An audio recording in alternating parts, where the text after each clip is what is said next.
my buttons, man. Like, you're a sub, so I want to answer your questions, but like, don't. Just don't. It's fucking ridiculous. Like, holy shit.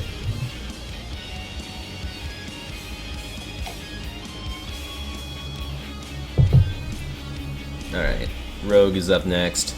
Let's go. Still a bit of lag in the game. Feels bad. Just makes the whole playing experience a little bit worse, but we'll get through it. We've dealt with worse.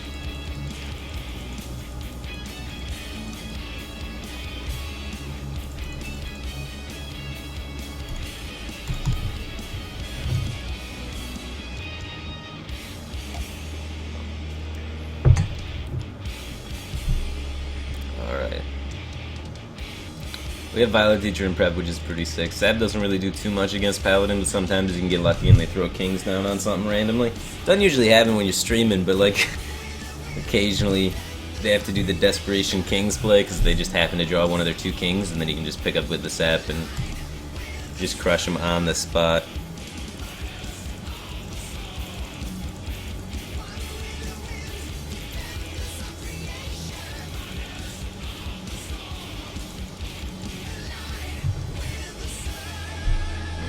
Nothing to do here. No sense coin daggering. Just pass this fine. Hopefully he plays like Knife Juggler or something, we can just coin aside and deal with it. That never happens, man. They always get the mini bot. What do you got? What do you got? Yeah, the mini bot. We can coin SI off the bubble. We have to trade on board if he musters for battle. We don't have a punish, so maybe not good. Dagger poke might be a little bit better. And then we can coin Violet Teacher, prep Flurry. Seems better.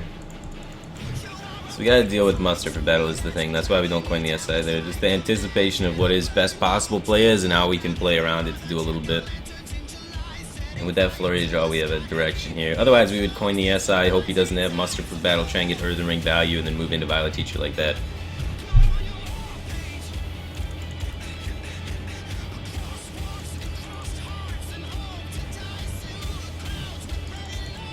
That's ugly, man. That hasn't got anything going on.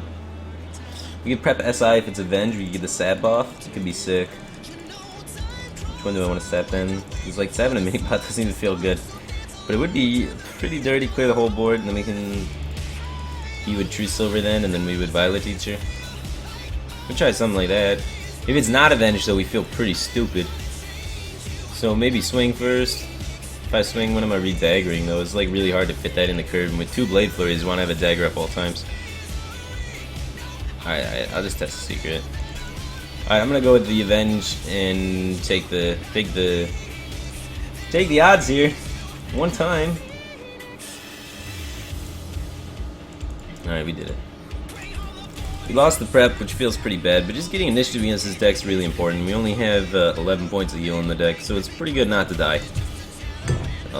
Generally, they don't have Mysterious Challenger on 6, but when they do, you get kind of punished for playing aggressively like this. You can't really judge at this point in the game what sort of Paladin he is completely, because like there's the fast Secrets Paladin, the slow Secrets Paladin, and the in the middle Secrets Paladin. It's way too many goddamn Secrets Paladins, so it's really hard to tell what you're up against and how fast you're supposed to be pacing your cards against it. But generally speaking, it's ladder and everyone's playing cancer bullshit, so play as fast as you can, deal with all the shit.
So two methods of playing this. We can go for early game creatures, or we can go for the YOLO all-in, hope we draw the patron combo.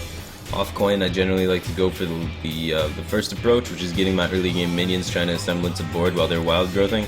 So let's look for Acolyte of Pain in the 2-drops. On coin, I prefer the patron approach.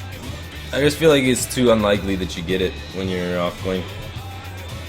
And on coin, you have more options to do it because you don't need like the Despite swing every time. You can do like the patron Enrage coin whirlwind sort of approaches. So it's like more cards that you can possibly get the combo with, and you get to draw more cards. So it just feels better. But off coin, I want to hit minions.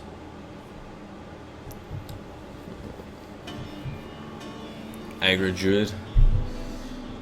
Top deck War X feels good, man. Sometimes lucky.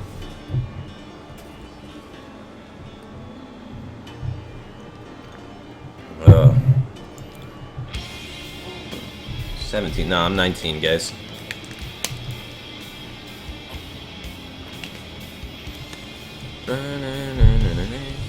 Alright, we're just gonna drop the frothing out there, just establish initiative with it. Holding on to the War Axe even though we have the Despite, maybe? Maybe not. I mean, if he plays the Shredder, it's like we can use the War Axe to swing it in, and every weapon charge counts against Druid. And I'm not going to play around Harrison Jones. Like, I feel like playing around Harrison Jones is an expensive, too much tempo. We just can't afford that most of the time.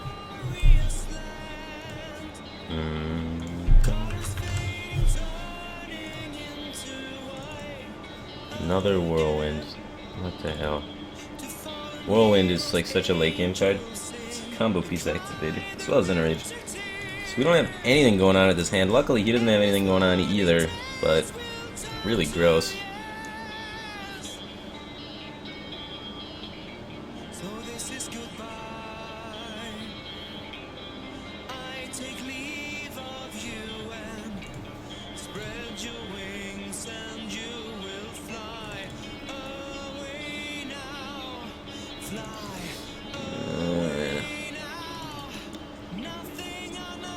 Do I want to like whirlwind hit it in a rage?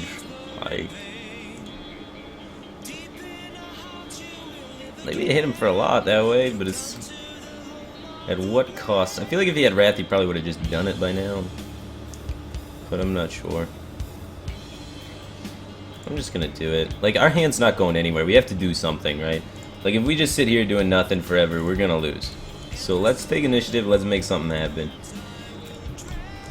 If he's got the Wrath, he's got the Wrath. That's gonna impede whatever he's trying to do this turn. He didn't have a 3-drop on 3. He's probably still not gonna have a 3-drop. But we're gonna hope anyway. If he's got Wrath, Big Game Hunter, we're gonna concede though. My room is so barren. It's okay. I fixed it up a lot. It used to be. I left for like 3 days, and then when I came back, there was just piles of mattresses and random shit all over my room, and all my shit was all over the place. So I had to reorganize it and start cleaning it up. Alright, so he got the Wrath right off the top on turn 5 here. So yeah. Well, he had one and got one on the top. That didn't work out well, but it took up his entire turn, so we have a clean turn to the Emperor. If he doesn't have a swipe here, the Emperor sticks. He needs Swipe or Starfire. They don't run Starfire, so he needs exactly Swipe. He's got 2 of those in his deck. Hopefully he doesn't have one in his hand. I guess we'll find out, because that's what we're left to do with here. We got Despite to go face. We're out of Frothings for the Warsong Commander. So as soon as we hit Patron, though, we can get 12 damage from that, and then we have 12 damage with the... or 8 damage with the Despite, so that's 25 damage with that. So... yeah, we set up lethal here by Despiting this guy. So next turn we have lethal, assuming no taunts. If he taunts a Druid of the Claw, do we have lethal? So if he taunts a Druid of the Claw, then that's 6 health, so we can play Warsong Patron, swing into it, Whirlwind, it gets through it, it creates 2 patrons, which then creates 4 patrons, so it's got 12, 17 damage, so 1 damage off lethal if he taunts up Druid of the Claw. 2 damage off lethal because he's hero power. So we're close, but not quite there yet. Even still though, I mean, like, he's gonna have the Emperor and all the patrons to deal with, so he'll just be fucked.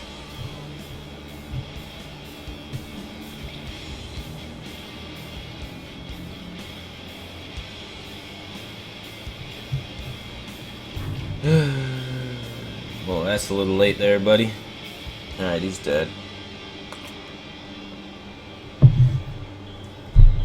feel like this is one of the best ways to win it against Druid. Just getting your early game minions. Like, the rest of the stuff comes. Like, if you have early game minions, you will find the rest of your cards that you need to win this matchup. And if you go for the patrons right away, a lot of times the Druids are getting smart enough nowadays that they're going to mulligan for the Wraths, they're going to mulligan for the Swipes, and they're going to hold on to them. And they're going to be able to actually kill 4 patrons. Because when I play Druid anyway, what I try to do is I try to set up a Shade immediately. And then I get the Shade there and I just let the Sage shit for... Not shit. let the Shade sit... That's a tongue twister. Let the Shade sit forever and then get like a Wrath in my hand and a Swipe in my hand. Then I can clear 4 patrons when they make it. And then whenever they make patrons, I just kill all of them. And then move on with my life. And then they're out of cards because they didn't battle rage their patrons in the same turns. And they have nothing to do with their hand. So... then I just move on and just take him to Fatigue. I feel like Druid's one of the best classes for taking Patron to Fatigue.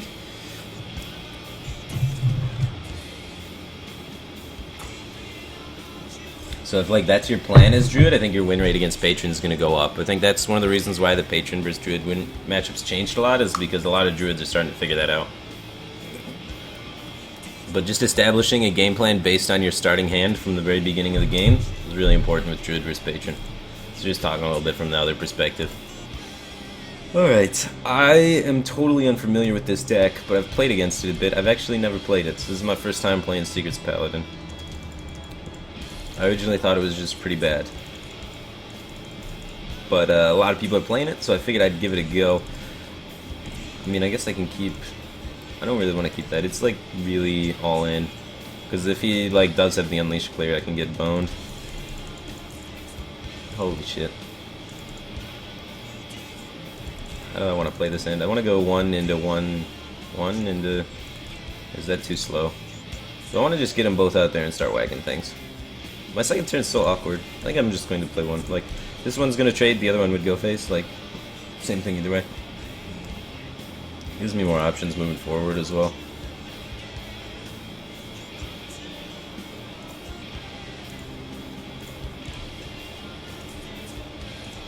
Alright, hopefully he just like plays Knife Juggler, overextends into this Consecrate, and we blow him out, but... Way to come back to it. Thanks, man, I appreciate that. Yeah, Lothar could have won, just, what he needed to do was just trade that Unstable Ghoul, and he won the game, but he didn't, so I won. And then the funny thing is, he went on Twitter after that and was like, Hearthstone's all RNG, blah blah blah, it's all about RNG, and it's like, dude, you outdrew me, your lineup beat mine, and then you made a misplay that made you lose the game and then cried about RNG. So, I don't know, I'm firing shots right now, but like, take a loss like a man. Like, come on, especially if you misplayed, dude. Just let it be. It just looks bad on the entire Hearthstone scene and pros in general. I'm glad I saved this coin. That was really smart. And I'm really sick of people just making us all look bad. Alright, moving on. Next deck. I don't count that as actually playing a game on this deck, so I'm going to say I've never played Secrets Paladin still, because that was too fast. Alright, we got Hunter. This Hunter deck's kind of weird. I took Web Spinners out of it and put in Elks instead.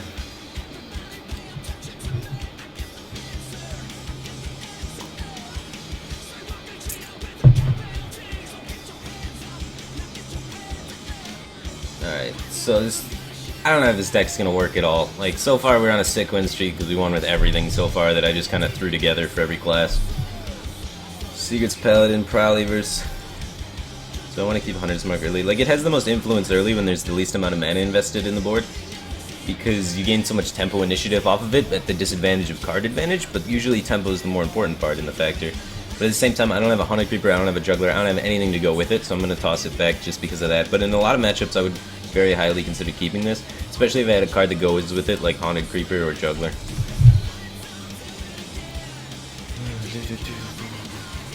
Alright, not bad. We have the Unleash the Hounds, which I feel has got to be important against Paladin. Kill Command, not so much. Glaive Zuka's got to be pretty decent as well.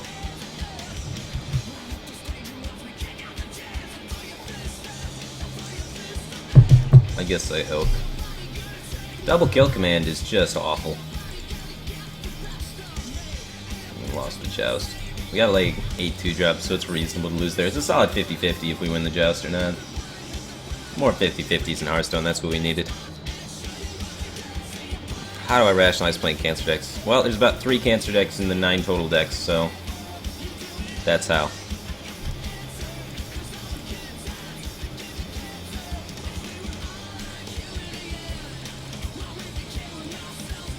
Also, I played Rogue today in a tournament after everyone said it was the absolute worst class, even below Shaman for tournaments, and then I just won with it.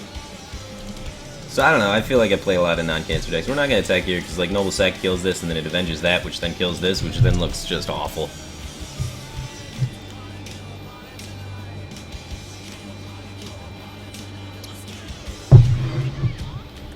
Yeah, my dog's inside now. I snuck it inside. She's sleeping on the bed. But she's not supposed to be inside. She's supposed to be outside only. It's a new Archon rule. But I snuck her inside. So don't tell mods.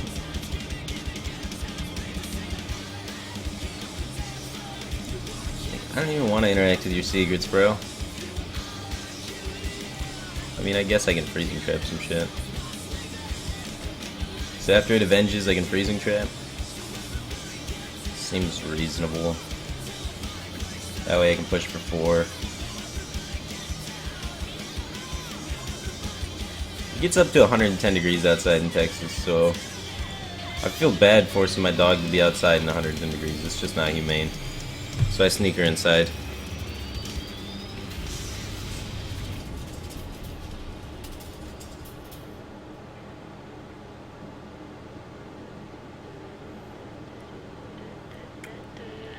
Is there a flare in here? Nah. I don't like flare, man. Costs 2 mana, does nothing most of the time. I got a lot of damage. 12, 13, 14, 15, 16,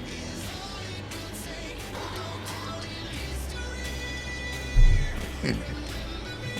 Oh yeah, attack right in that freeze trap. Why would you muster first? What the hell? What if this explosive trap? What are you doing with your life? 3, 4, 5, 6, 7, 8. Wow. So we got 3, 6, 7, 8, 9, 10, 11, 12, 13, 14, 15, 16, 17, 18, 19, 20. We can squeeze in a hero power somewhere and find it. I mean, this is the hand we were dealt. This is mid-range hunter. Don't blame me. Don't blame me for how this ended up. I didn't want this. I built my deck to be mid-range hunter. The game wants me to hit him in the face. It's not my fault. Hey, what's up, VLPS boys? VLPS just host me? Bro. What up? Thanks for the host, man. You made it big time, dude. I remember when we were in China. And you were an up-and-comer. And now VLPS is in the big scene, bro. The big scene. Oh, I think I still Lothab here, though. Lothab just contests the board too damn well not to play it. Gotta pull and make demands. Bro, I make minimum wage. I ain't making demands about shit. Wait, we have Unleashed, maybe? I don't know what to do with these secrets this time. Usually I know, but like, this is a clusterfuck. This is gonna come like back to life and shit. Or get buffed by the one thing, I mean.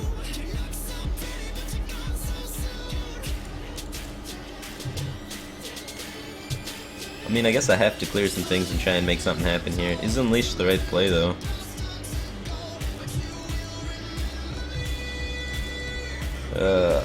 Man, this would be so much easier if I just drew an owl.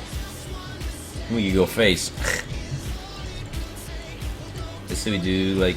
See, I don't want to kill Commander yet, though, because it could come back to life is the thing. I don't want it to come back to life. That'd just make things a lot worse.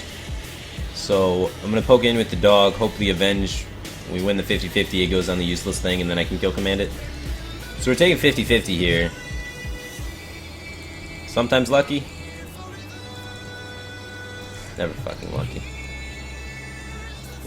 Because otherwise the Belcher's coming back to life if we kill command it first. So... I guess we're plowing through like that. Feels bad, man. We don't even have another Unleash that we can top deck. It doesn't seem good.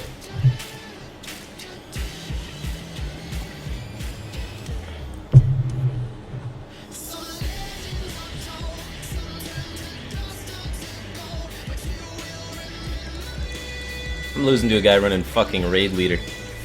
God damn it. Fuck Hunter. Feels bad, man. You guys, that was embarrassing. This is why nobody plays Hunter. Hunter sucks. Cancer's so bad, let's play Druid. the most cancer of all the cancer decks. Fucking Druid. The Hunter's too hard, I gotta innovate some shit.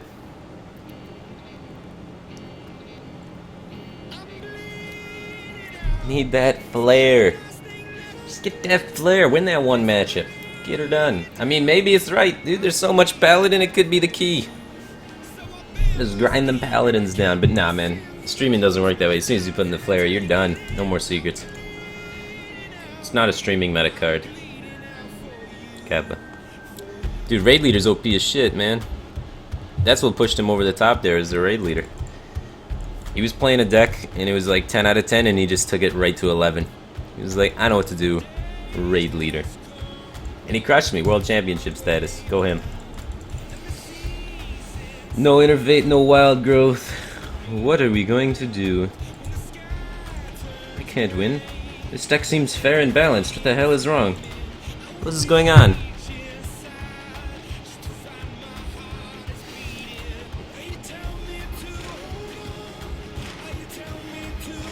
Nice knife juggler. Wish I had good cards.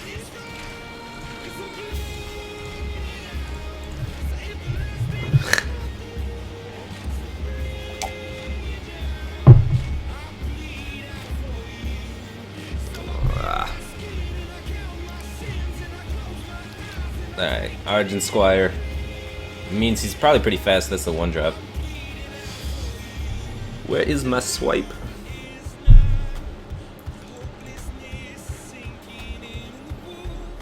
Ain't no choice here. We could coin a 4, I guess, but it seems really bad in all cases. So let's play shit.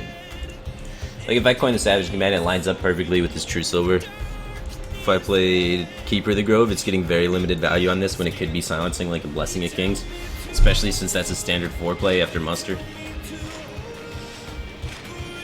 Alright, I need to start emptying my hands. He's about to Divine Favor. Is there any way I can do that? No, because I'm fucking Druid. I don't have Innervate.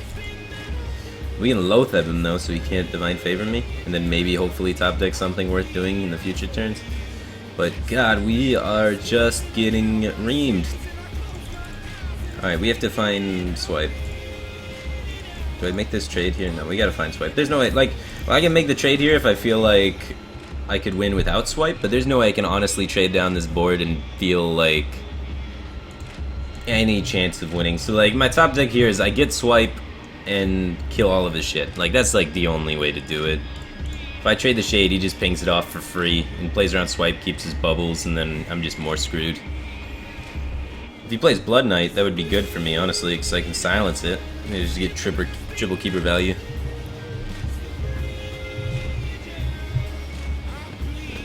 Alright. Swipe. Swoopity swoop swipe. Give me a swipe. God bless the swipe.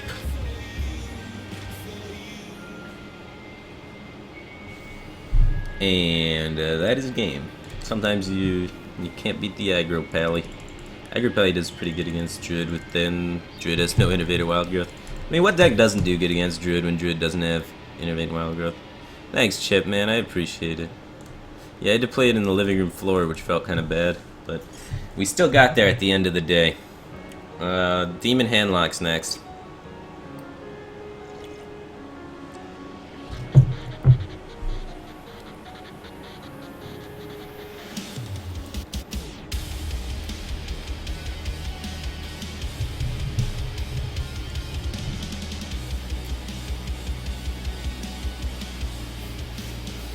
Warrior, good matchup in all cases.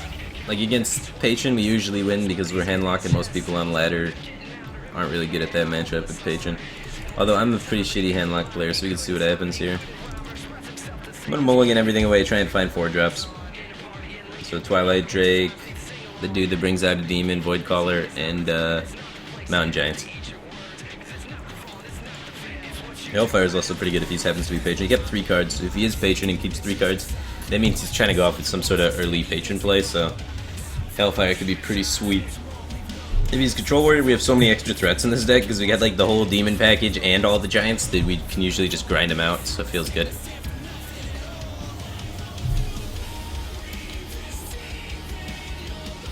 I'm pissed right now, man. I can't order a pizza. All pizza places are closed because it's 2 in the morning. So triggering. Alright, tap into Drake. No reason to owl that. We save owl for Acolyte of Pain and such. Since we don't have a threat after the Drake, well, I guess we do in the sense of Void Color, but like, might be better just to owl the Acolyte of Pain. Like, denying draw is one of the most important aspects.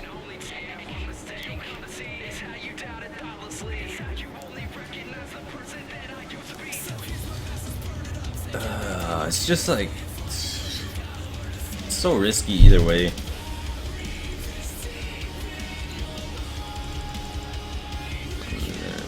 I'm just gonna get the Twilight Drake out there. You can get the execute out of the way so we can't execute Mal'Ganis. I mean, like, I really wanted to owl it, but at the same time, it's just so weak to owl it and just do nothing with my turn.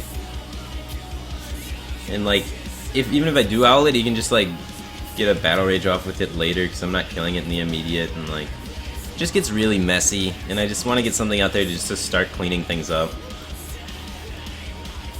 But I don't know. It feels bad either way. He's wasting a Whirlwind here. That feels good. Whirlwind's literally like one of the best cards in this matchup because it's just so much damage. So the more you can just do that is pretty good. There goes Execute, so that's awesome. Hopefully he can't kill Mal'Ganis and we just win. Speeds up the whole process. He's getting that out there right now, which could mean like some sort of patron play is coming up soon.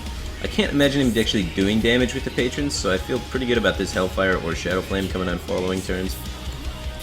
Acolyte's gonna draw another card, but whatever. At this point, he's drawn enough cards out about it, so it's okay. We can just live life. Oh shit, donations, man, I didn't even keep up. $10 from Thatchy Corn at 6. Hey Firebat, love your streams. I hope this makes you feel better about Ava. This Archon done goof. Feels bad, man. Thanks, dude, I appreciate that. Yeah, I'm still really triggered about that. Alright, well, thanks to his Unstable Ghoul, Hellfire clears his entire board. Shadow Flame also clears his entire board. I don't have any good Shadow Flame targets in my hand, so I think Shadow Flame might be the way to go here. Because I don't got nothing else to Shadow Flame, but let's tap first, see what happens. 3, 6, 7, 8, 9. So we do have enough card slots to be able to tap here, so I'm going to drop a tap first. We still don't have like a watch or anything that I could Shadow Flame, so I'm just going to Shadow Flame this and save the Hellfire for potential clears in the future. Just out of hand, off the cuff, a lot easier. Noel Gorth1 just subscribed. Thanks for subscribing, dude. Sorry I missed your sub for a little bit there. I really appreciate it, dude. Welcome to the Batcave team thing. Thank you for your support, man. Alright, so we got Mal'Ganis up and doing stuff with that. Let me skip this song because y'all don't like metal, most of you.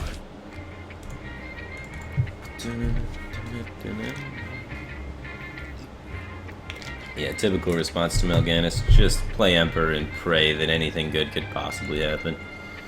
Alright, so Dark Bomb double coil kills that. Anything other way to kill that that makes any sense. Shading into it seems really dumb. No.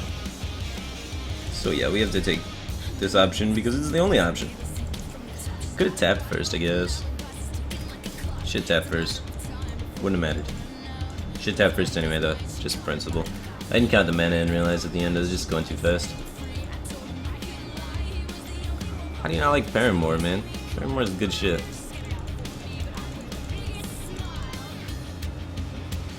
WillyStirs1234 just subscribed. Thanks for subscribing, dude. Welcome to the Batcave team thing. Thank you for the support. I really appreciate it.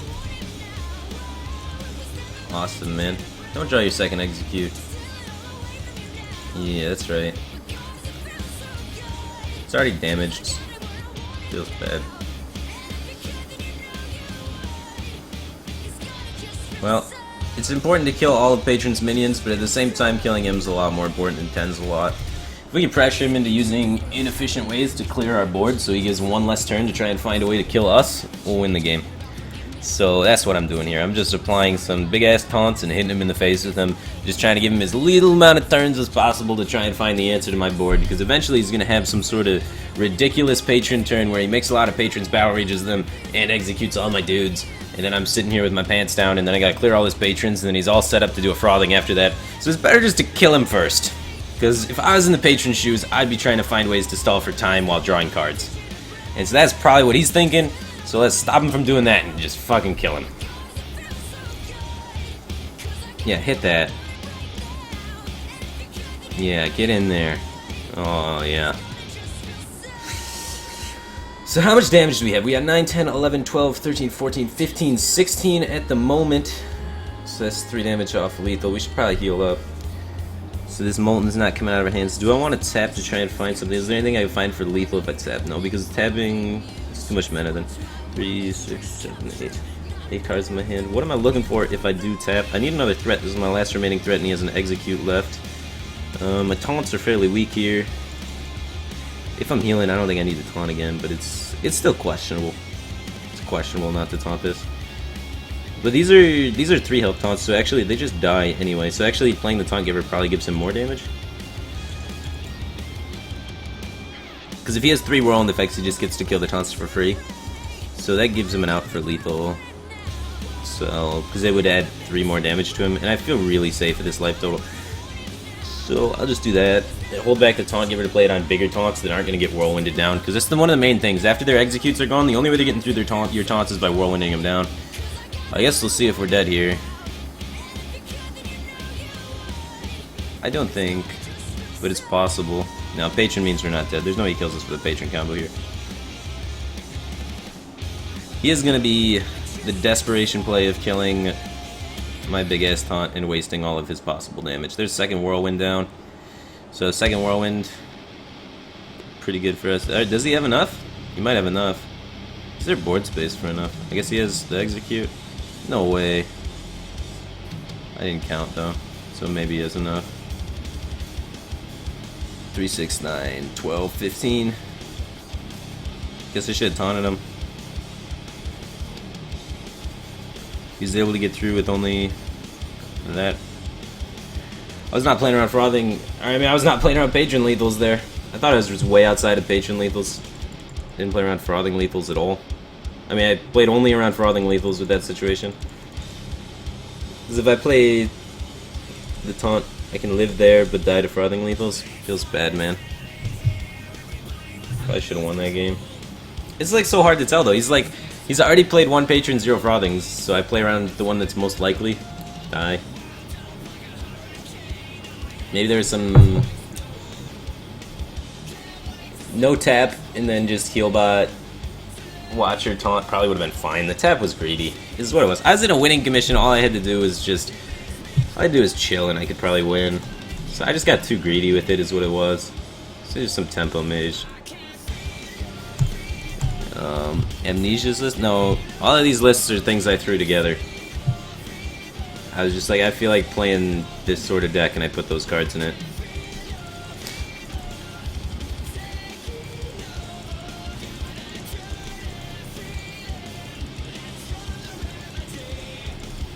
He just flown a card turn 1 that he really wanted to play and then didn't end up playing. Probably got like Northshire Cleric and he wants to power shield it when he plays it or something. Still, Mana Worm seems fine.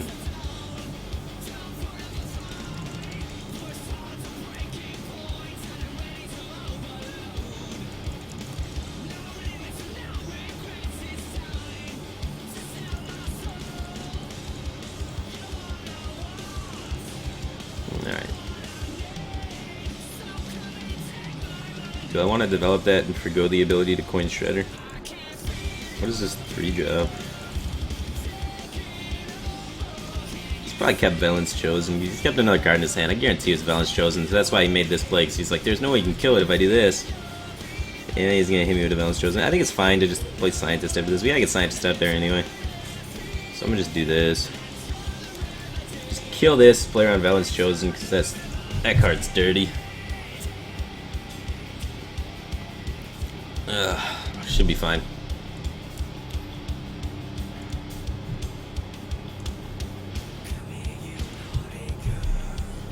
Oh yeah, heal my face. Alright, so that means that kept card in his hand was Valen's chosen. Read like a book. That's cost 3, so let's play that. Hearthstone's so hard.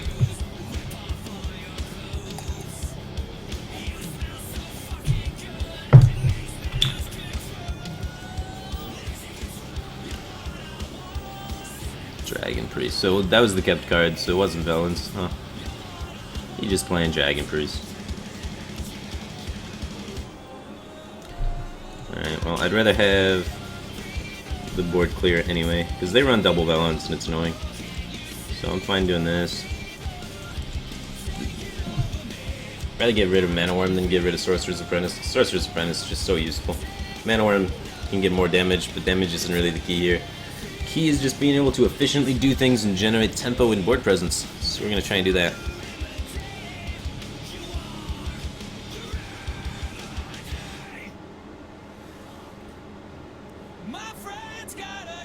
That's a Drake. Okay. Boom seems good. Alright, let's just trade first, I guess. And spell power. Where's the placement in this? The whole board dies light bomb if I do this. Do I want to play that to avoid light bomb? Not really. I mean, like if he's got light bomb, fuck him.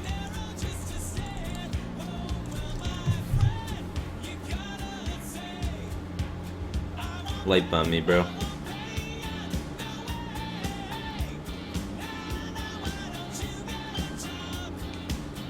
We just play 4 and 2 after the light bomb, so it's fine. Like, our extension after the light bomb is so much stronger if we don't play Shredder here. Because otherwise we're stuck with Drake Scientist in our hand after the light bomb. And now this way we have Shredder Scientist, which costs 6 and we're on 6 mana, so we just get a... Our reload's just better after the light bomb, so it's fine. Alright, he was dead.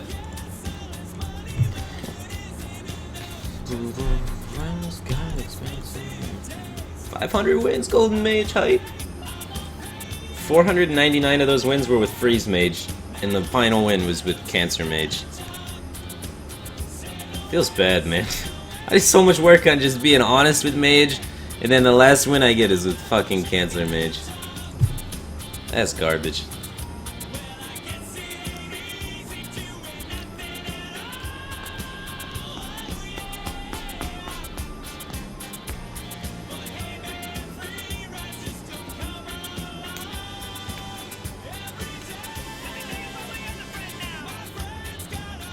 Hunter vs Priest, the classic match. This Priest deck is slow. Yeah, we got Justicar in there. We're slowing it right down. So we got the heals, man. We got the heals. I run Flash Heal just for healing my face. We are slow.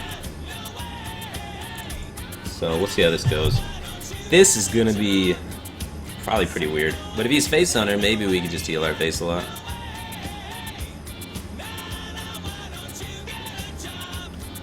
Oh baby, Face Hunter. Okay, I like the combo with the sister, but instead I'm just gonna do this. So I want the cleric not to die here to coin bow. Clerics actually contests the board really well and draws a bunch of cards and does stuff.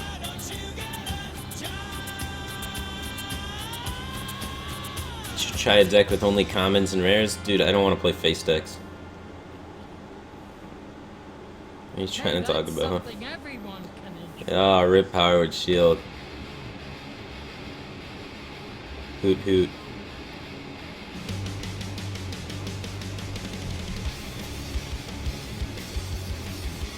Alright, we're just gonna play this with thoughts too. We want Temple on the board. We want things hitting him in the face. Controlling the board. And the face. Just general rule of thumb. Play minions before draw cards. Play draw cards when you don't have minions to play. It's a way to keep it simple. And keeping it simple is good, man. Generally when you're playing Hearthstone or anything in life, just keep it simple, stupid. The KISS principle.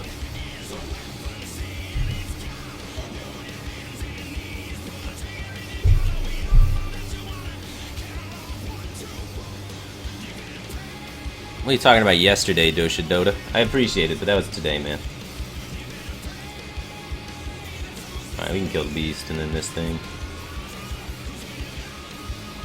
And just keep playing crap. He's used 2 owls already. My taunts are gonna screw him.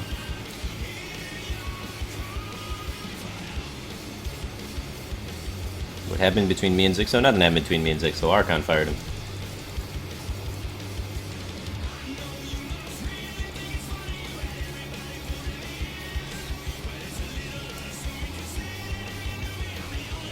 Do I want to extend Alkanite against Face Hunter? Probably not. I'm probably gonna Thought Steal. Let's try and make this trap happen first, see what happens. Double traps. That's scary. Unleash isn't bad. Animal Companion is not terrible either.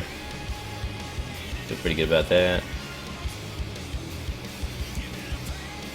We can break the freezing trap and hit him in the face for a lot with this at some point in the game. Oh, he's gonna kill it. Well, we're still at 26 against Space Nurse, so that's pretty good. We can ping that off.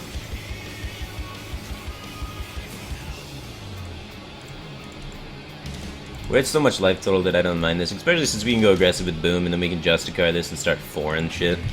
It's gonna be pretty sweet.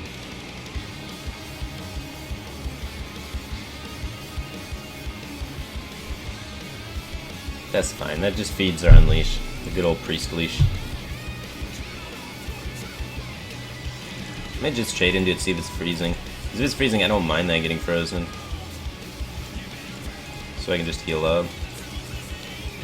Because, like, there's no way he's outvaluing my Boom here. Snakes is a thing I should have considered. I didn't consider that at all. That was dumb. Misplays. Misplays for days. How's this guy the world champion? This guy's a scrub. It's fine, we're gonna win still.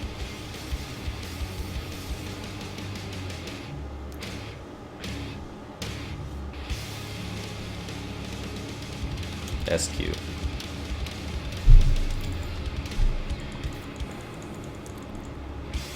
Ow. Stop hitting my face. Ow.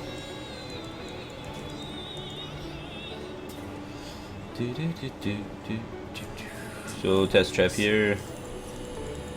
Wow, shocker explosive. Push 3, push 7.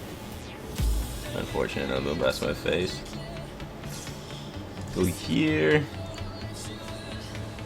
Do this guy. Oh yeah. Super heal. We get to work on super healing our way out of this mess.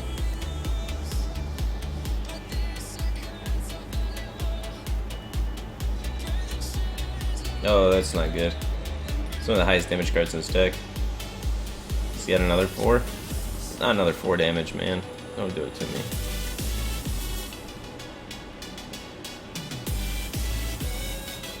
Alright, so we got 13, 14 damage right now. So... is there any way we can hit lethal here?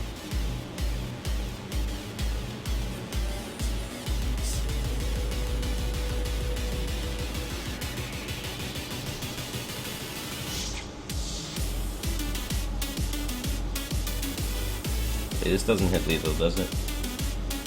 10, 17? No, we're 1 damage off. Do you roll an Animal Companion for taunt? I think so, yeah. Seems worth it. Wait.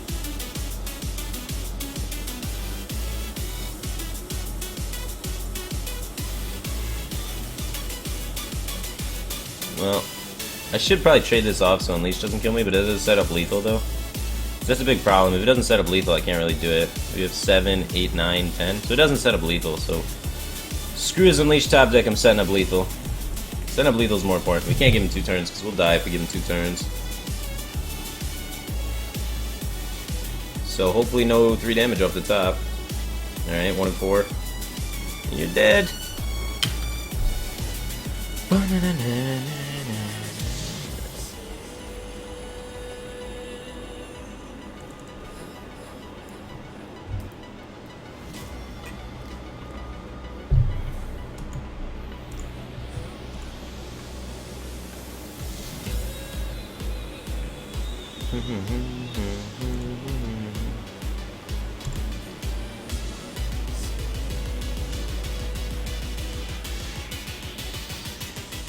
Powered shield on the legendary? It doesn't deal any damage, man. That gives it dying shield.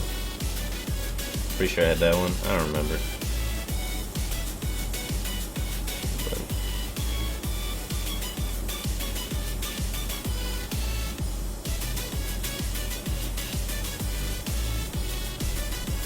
Totem Golem's pretty good against Mage. The rest seems a bit too slow. We need things to just fight for initiative immediately. We're running 2 Zombie Chows, we're running 2 Haunted Creepers. We want to get those cards, get them out there.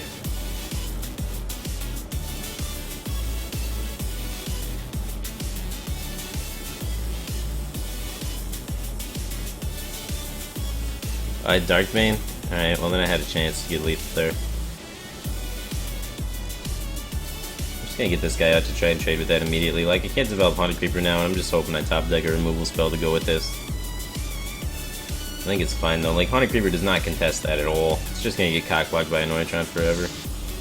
Which I guess would have been fine too. But like, I have 8 1-drops I can top deck here. There, got one. I just need something stronger, something that really actually presses him to do something about it. Because if I'm not aggressively fighting for the board, I'm gonna lose. Because we're Shaman, we need the board. He's a deck that immediately takes the board. He's a mech deck that also needs the board. So, YOLO and try and get the board, I think is the best game plan. And right here, the best game plan is draw Lightning Storm. This guy does not give a fuck. God, I'm good at this game. So, probably just pop it with this one, just in case the Zombie Chow dies instead of the Totem Golem. If we miss the roll here. Looks like we got the rolls.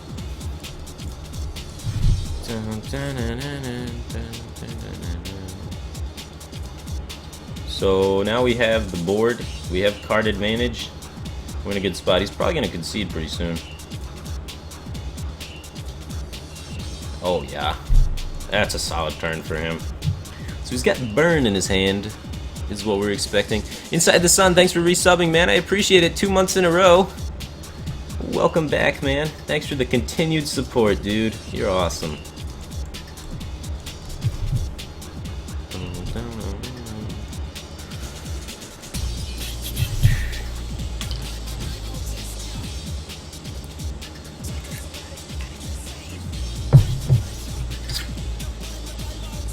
Well, this Doomhammer's kind of awkward with that Snow Chugga there. We could double trade the Snow Chugga to develop the Doomhammer this turn. We could use Shredder Rockbiter to clear the board while maintaining the most things alive and establishing the most presence, so I think I'm going to do that. We lower our burst rate by a lot, but board control is more important in these sort of attrition matchups, which is any sort of board control deck against board control deck. And we're both like super reliant on board control, so I think it's fine, especially by his ping pass earlier in the game. It just sort of signifies he doesn't have too much going on with his hand. Because he still has those cards in his hand, and we're going to assume that they're probably fireballs, because he didn't use them as Frost when they were like Frostbolt was solid. So he's probably got a fireball in his hand for sure. At least one, maybe two, or maybe some other similar type card.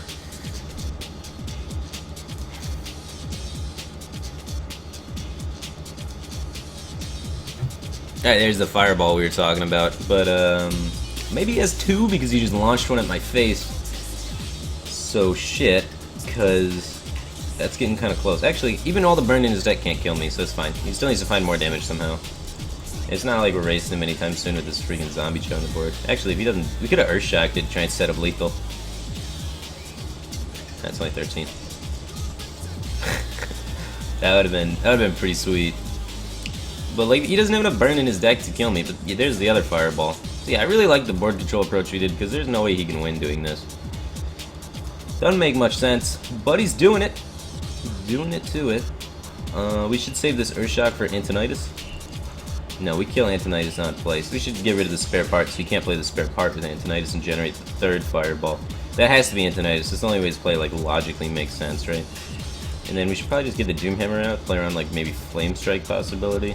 Seems fine. He might have a Frostbolt in hand, though, which is kind of why I'm hesitant about it. It still sets up lethal either way, so it's fine.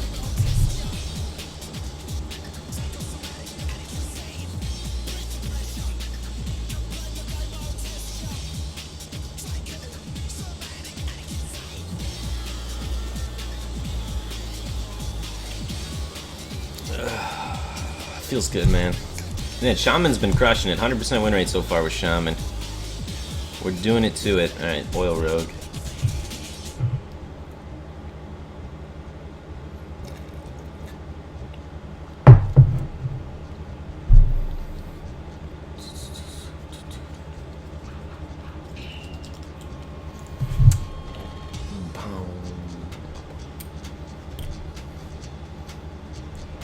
Oil Rogue versus Druid. Stats say this is 50-50. I feel like it's above 50-50. When getting stream sniped, it is below 50-50. Though this is one of the matchups where it actually matters how they play against you. Because a lot of times they do some dirty things with Shade of Naxxramas to play around some sick Blade Flurry setups, which I guess high-level players should be able to do every time, but a lot of people don't play against Rogue too often and mess that up, which sort of gives Rogue a bit of an edge. But if the Druid plays 100% perfectly, I think at the end of the day the stats show that the Druid's favored. It's just really tricky matchup for either side to navigate.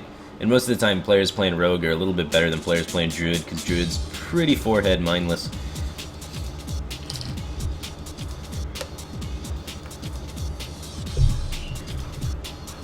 Yeah, we just got that guy out there specifically for the reason of him being able to coin out the Aspirant here. So now we can trade into it efficiently. Like, if we didn't play that guy, we couldn't actually deal with coin Aspirant. But now we can. I don't know why he coined it out. Maybe he's got a second one. That's fine with us as well, because we have Deadly Poison.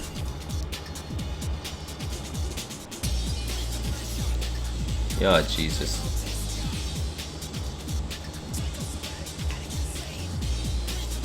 Alright, if we want to just take back tempo here, we can trade Sap for Innervate, and then next turn we can Deadly Poison SI down the Shredder to kill it. We lose half a Deadly Charge, but it leads into our Azure Drake after that.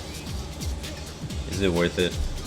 We surrender half of a Deadly Poison, and we trade Sap for only Innervate. So Sap goes 1 for 1, Deadly Poison takes out half a card. I think it's worth it. I think it's worth it. He doesn't have the coin to replay this immediately. If he doesn't have Shade here, he gets really punished because he can't actually do anything.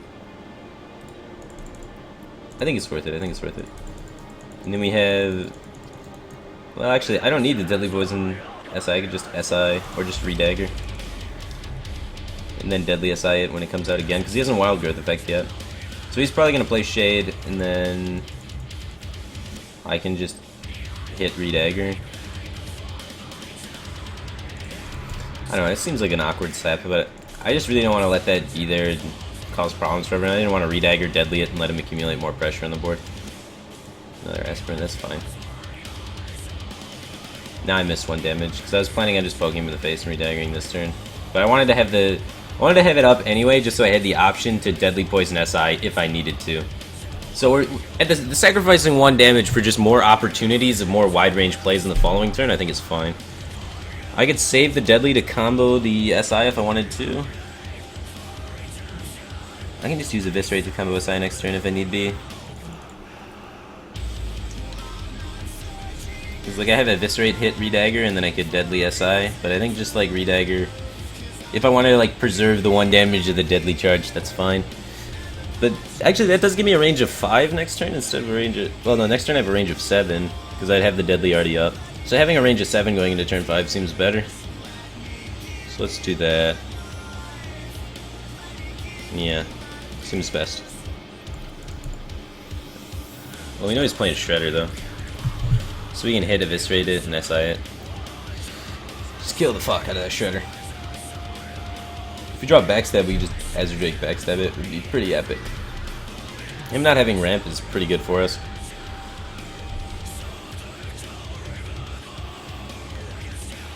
Another Sap. Sap's not good here. We get Sap SI though. But Sap SI doesn't lead in a good way to deal with anything moving forward. So I think we should just go with the SI development play. It's just so card inefficient. I guess I hit it, see what comes out first. May end up playing Drake. No, I'm just gonna Eviscerate it and then SI his face. Feels bad. I don't like doing it, but I don't feel too many other like alternatives here. Like everything else seems to surrender to like so much tempo.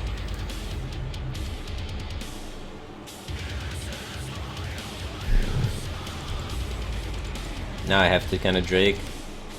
I can't just like Dagger Oil trade. I mean I could. Seems weaker. I want to be able to Dagger Deadly Oil on the same turn. Maybe one of the minions sticks and it lands the oil. He's got 2 minions to kill, so if he's like developing a 6-trap here, one of them will stick. If I develop an oil on one of them though, then this thing's still alive, it's pretty awkward. So there's nothing good here. But We have the 2 damage SI to clean it up with Dagger Deadly SI pings there, and then we have 6 damage moving forward onto something. Let's swipe Innervate Keeper. Wow. Second Innervate feels pretty shitty, dude. Tempo-based matchups, Innervate's one of the best possible cards. Because it's just 2 free mana to just turn into tempo whenever you feel like it. Well, we can Dagger Deadly Oil and just start whacking shit.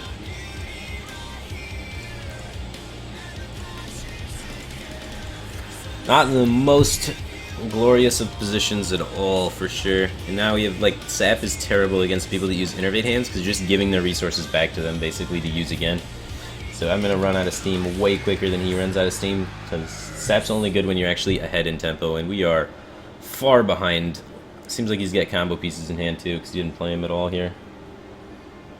The one on the far left's definitely a combo piece. The other one he kind of touched this turn, so it might not be a combo piece, because he kind of, like, considered playing it. But knowing my luck, it's a combo piece. Do I want to kill that and expose myself to Blade Flurry being useless?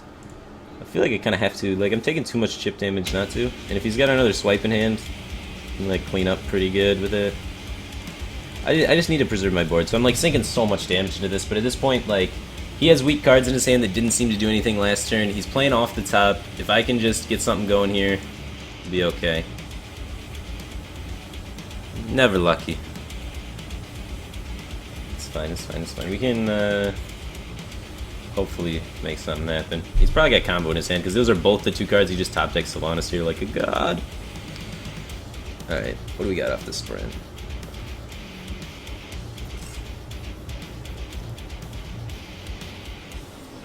Do I want to stab it to push 6 damage? Not really. As long as he can't top deck Innervate to kill me here. I have 3 more heals, so I got like 3 turns to live. If he ever draws direct damage to my face, I die unless I find a Loatheb, though. So that's some justification for Sap here. So if he finds direct damage, he's going to play it. But then I'm just going to have to kill it next turn if I Sap it. It might be worth it, though. So I can kill it next turn and then develop. I kind of like it. 6 damage isn't bad. We need to, like, we're in a position where we have to race him at this point.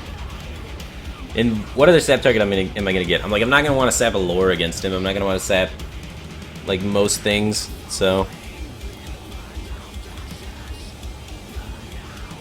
like 6 damage has to be worth it just because we're at such a low life total. But most of the time, like, you don't really like sapping Sylvanas when you have a clean trade on board, because you can just play it again, because we don't have enough pressure on him for him not to be able to just play it again and still threaten the same exact trade. So we're trading Sap for 2 mana, deal 6 damage, which isn't a very good card most of the time, because, like, 1 mana deal 3 damage is unplayable. We can't ignore it either. So now we have to double trade into it for sure. Or we could go off with Violet Teacher and pray, but I like double trade better. Like, he's at too high of a life total for us not to double trade it.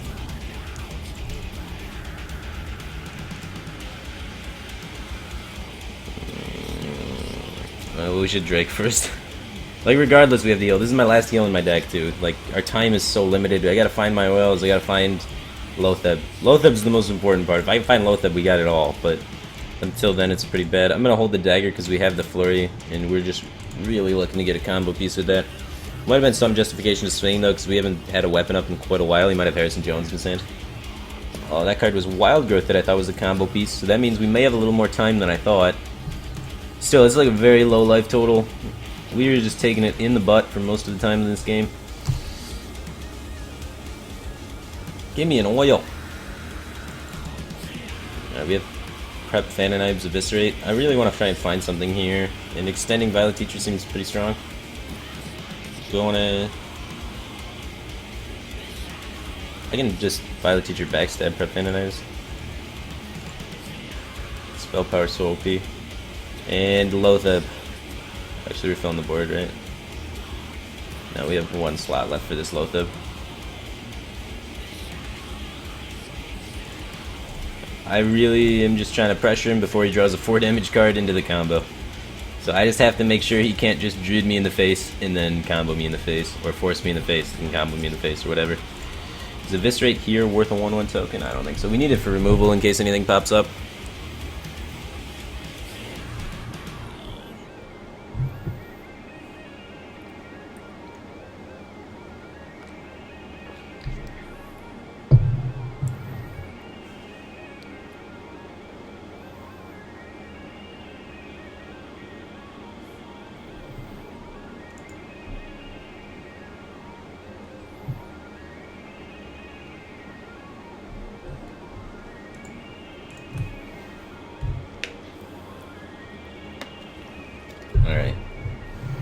me telling other people to stop talking when they cast, man? I don't know, dude. Everyone's got their own casting style. I talk a shit ton when I cast.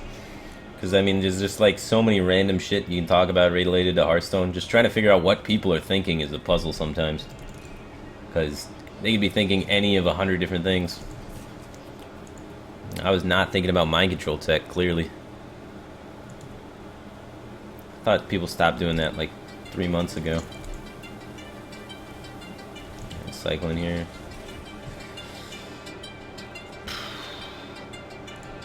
I don't want to take damage. Don't want to take any damage. I want to push as much damage as possible. So we got 7, 8, 9, 10, 11, 12, 13, 14, 15, 16. Are we really 1 damage off? Yeah, I count the dagger. So we have 7, 8, 9, 10, 11, 16 damage. God damn. So you have to make trades. I am gonna flurry this though. Let's go.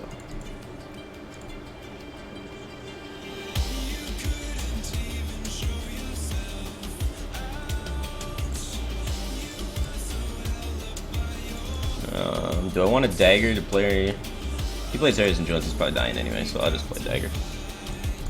Don't really want to eviscerate here, even though it makes 2 1/1s, because swipe clears them all anyway.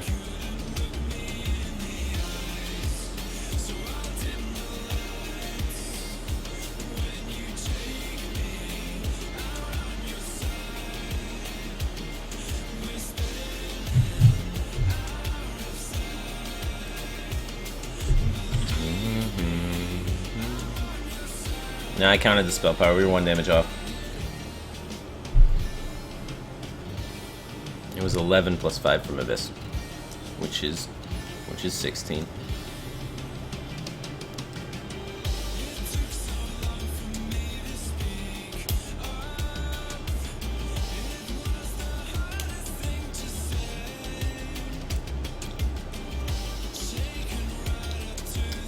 Swipe.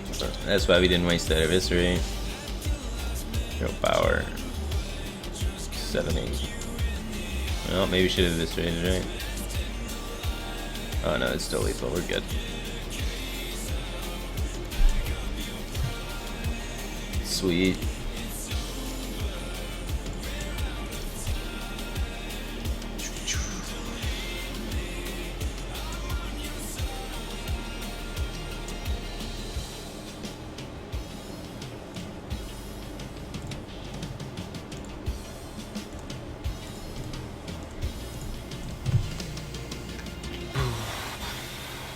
Alright, Shrekking it.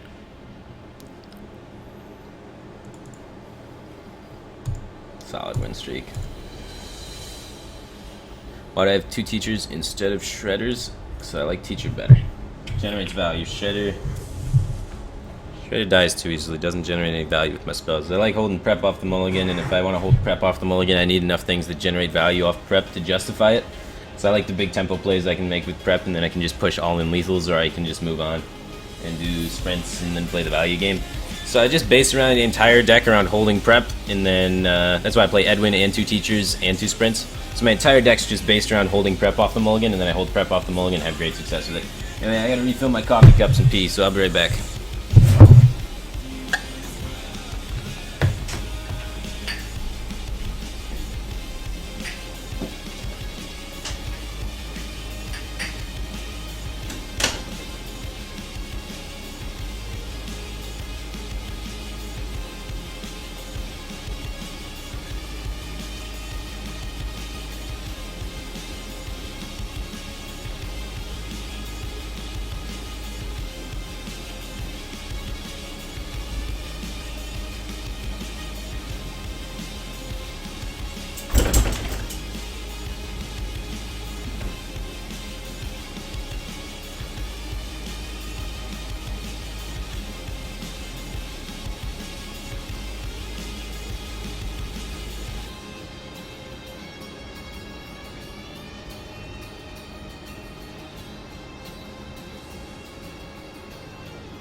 Patient Warrior's next. Let's do it.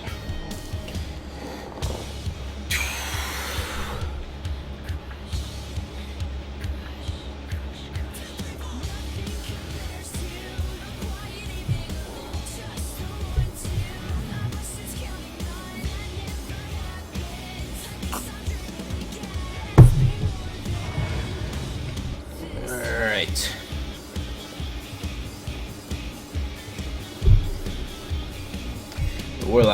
Warlock's always kind of awkward. The Zoo can rush you down, and Handlock can control you to death. But either way, Deathblade is good against both of them. Whirlwind you want late game, as well as Charge Giver Dude. Execute's decent against both forms, so I like that. Slam's pretty good at killing Knife Juggler. Also activating Execute against the Giants, so it seems good. Don't mind the hand. He hasn't touched any of his cards, can't make any reads at all right now. He did only keep one off the mulligan, which generally leans towards Handlock, so... And he has no one-drop, leans even more towards Handlock, especially since he had the coin, so he could have had a 1 or a 2 play there. So we're going to assume probably some sort of Handlock late game, Warlock. Zoo with a bad hand, huh? No idea, man. I don't want to play anything anyway. Just keep armoring, get Deathblade out next turn. Could have played this, but I mean, like, plays right into power overwhelming. He kept the card, so it's really weird that he didn't have a 1 or a 2 play while keeping a card, like, in top decks. Imp Gang this, Flame Imp this turn, and plays Firewolf. Taking an interesting curve approach to this. I just don't want to give him any way to activate his egg, so Deathblade seems pretty solid.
anyway.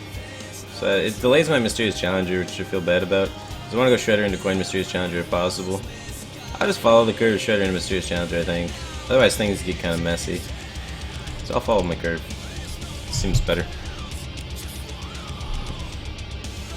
Seems a lot better.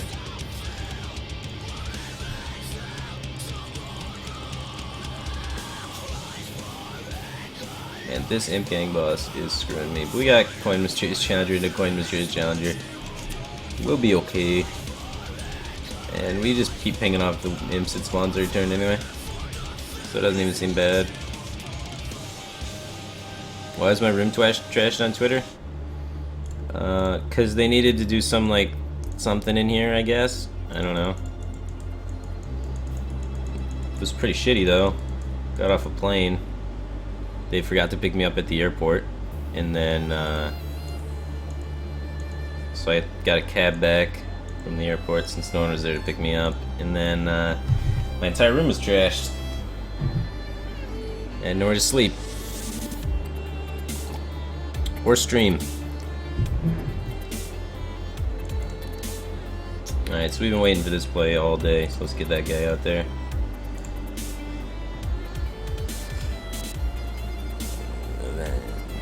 The only one we don't have is Redemption.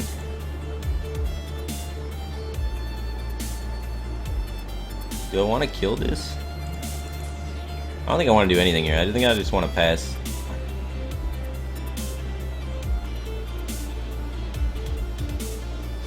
Seems fine to pass here. He's got to act on it.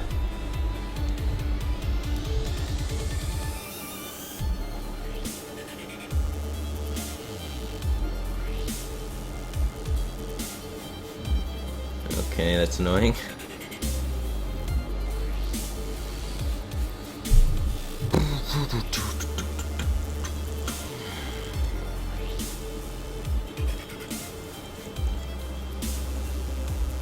Let's get some solid avenge going on. Something good. Big money, big money. Yeah, that's probably the worst one. That guy's already big enough.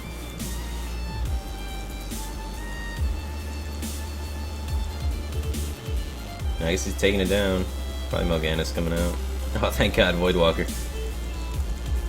thought for sure that was Melganis, man. Top Conquest deck currently? Probably Patron. People are targeting the hell out of it now, though. Who knows, man. Last few tournaments I've played in / casted, people have been targeting it like crazy. Everyone's still bringing it and targeting it, and then it's causing some weird 50-50 situations, but... strange, man.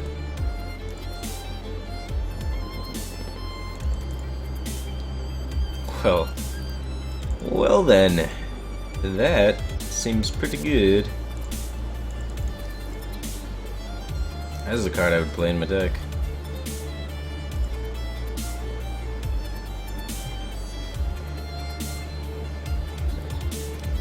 I'll just juggle this, I think. I think that's fine. Popping the creeper seems okay, just get more tempo on the board. He's not like he's gonna have an AoE to clean this up anyway. So just pushing the base damage seems reasonable at this time. C-Max Live just subscribed. Thanks for subscribing, dude. Welcome to the Batcave team thing. I appreciate all the support. Thank you so much, dude. Win streaking. Let's go. Sub hype. Sub hype, win streak hype. Alright, we got this bad hunter deck. This is the only one that we were like that we've lost with in the rotation, I'm pretty sure. No, we lost with Warlock too. I lost with 2 decks so far in the rotation. All the other decks are 2-0. What 5 decks to bring to the tournament next Saturday? You gotta bring things you're comfortable with playing, dude. A lot of people say there's no skill in Hearthstone, but I've seen a lot of people try and pick up decks without ever practicing them and do a lot of stupid things with them. Not saying you will, I'm just saying it's a lot better to play something you're more comfortable with. That's one of the most important parts, just the comfort level with it. Bo's pretty good against Mage for killing 2/3s. If we get Snow Chugged, we can give you in trouble. He kept 3 cards, so I'm going to pitch it back. If he'd only kept 1 or 2 cards, I think I might have kept the Bo because his start would be not a Mech Warper start. But when they're keeping 3 cards like this, he's got a Mech Warper start, and we're going to need something to contest it a lot faster than Bo. And we didn't get it. Mainly we're just looking for Knife Juggler Unleash. Because we're going to need Knife Juggler Unleash to keep up with like some cancerous Mech Warper start. Let's So he was hovering over that card. That card's probably Mech Warper. He's thinking about coining it out. Nope, that card's Mech Warper. That card's Clockwork now. Nope, misread completely. He kept 3 cards, he's Temple Mage. So he's got a Temple Mage start, which means he probably has mirror images, so I still feel good about throwing back the bow. So he has a bunch of cheap spells to combo with this. Possibly he kept like an Arcane Intellect to start with this. I don't know, Arcane Intellect to start seems a bit aggressive. Let me get the Scientist out anyway, get the other Freezing Chap out of the way. Seems better than Elk. Elk contests this the same amount, except doesn't get a secret in play. Only draws a card 50% of the time about. So I kinda like it.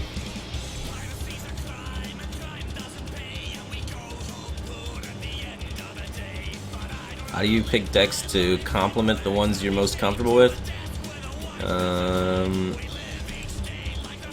You just kind of like map out what you think decks beat, because it's up to your opinion basically. So I would just make a spreadsheet about it. I did actually make a spreadsheet about it. There's the Archon deck selection tool is what it was called. It's kind of outdated because it's for pre-TGT, but that's what I used to select my decks for all the tournaments I played in. And that was when I won Gfinity back-to-back, and then won some other tournament. I won 3 tournaments in a month, and then I shared the deck selection tool I was using. It was really good. That was when no one was really even, like, knew how to play Conquest at all. Irenemy just subscribed. Thanks for subscribing, dude. I appreciate the support. Welcome to the Batcave team thing. Thank you so much for, subbing, dude. Rock on. Why do I ladder with the rotation? So I don't get bored. I'm gonna hold this Knife Juggler for like a Knife Juggler Unleashed sort of play to clear some things. I'm gonna take the 50-50 on the Elk first and see what I draw. Dope. I say it's 50-50 because there's like 8 2-drops in this deck, and then things that are not 2-drops, and there's about 8 of those. So if you hit a 2-drop, you're generally losing with the Elk because not very many people play 1-drops. So it's at 50-50. Oh my god. That's a card. Takes a special kind of person to rock that Kazan out there. Got Knife Juggler Unleashed to proc it. Seems good. We can pop the Spider too. It just leads into High Main really good.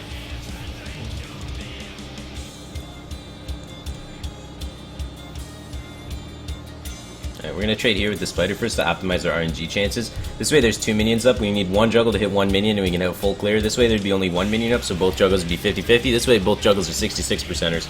So we're gonna take the optimal RNG here and get screwed, but that's Hearthstone. Oh shit, we got both of them. Feels good, man.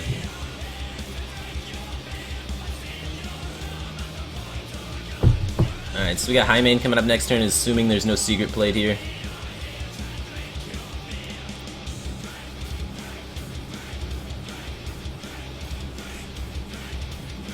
Arcane Intellect is a bad play for him here. He's, maybe he's running Flamestrike in his deck, but right now he's basically surrendering tempo to search for card advantage when he already has card advantage and nothing on the board. So he already has card advantage and no tempo, so he's just had to take a suboptimal play and fall farther behind. So extending a Savannah High Main on the board, which isn't going to die to Flamestrike coming up in future turns, it's going to be pretty sweet.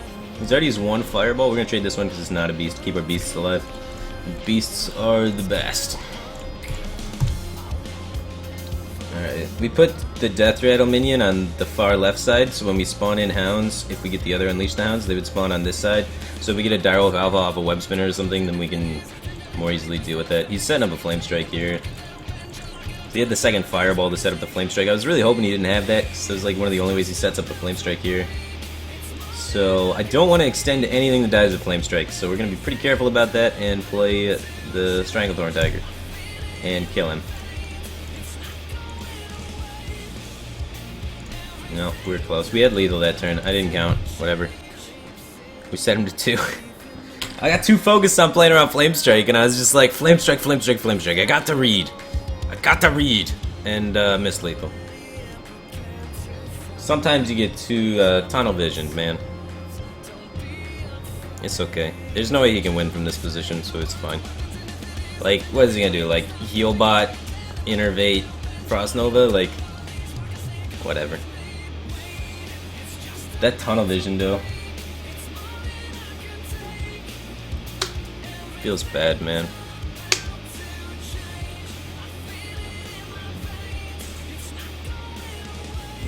Missed lethal 2 times. I've only missed lethal once this stream. Wait, did I have lethal last turn? I didn't know I had lethal last turn.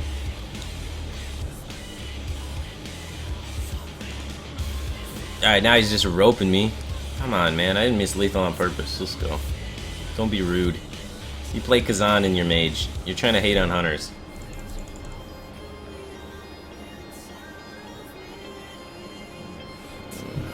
Play your Flame Strike. Make me happy. Yeah. See, what did I tell you guys? You have Flame Strike.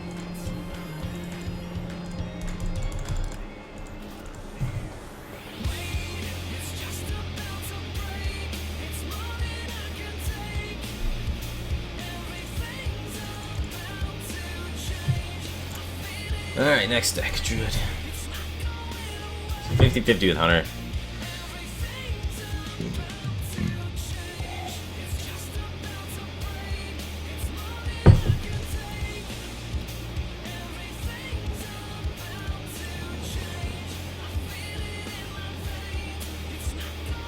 Mage, is this the same guy? Nope. Wild Growth, good card. Wrath, pretty good against Mage as well. We can go coin Wild Growth into Wild Growth into Drake. Seems fine. Drake to reload, Wrath to reload. Seems like a solid card to keep. A lot of times you don't really want 2 Wild Growths, but with coin it's pretty acceptable, especially with Drake, which reloads my hand. So I sacrifice card advantage for mana advantage, and then sacrifice tempo advantage for draw. It's a cycle. I'm making the circle of life. Innovate's probably not the greatest draw here, but we can make it work.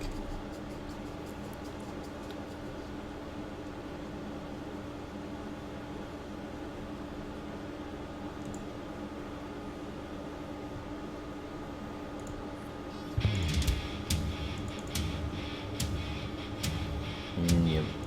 Alright, we're just gonna Wild Growth. Next time we can Drake Innovate Wrath that for 2. Just gets popped cards out here.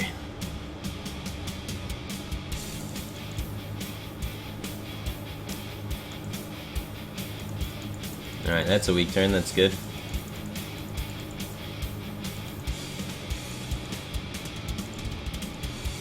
Hopefully the Drake just sticks and we win.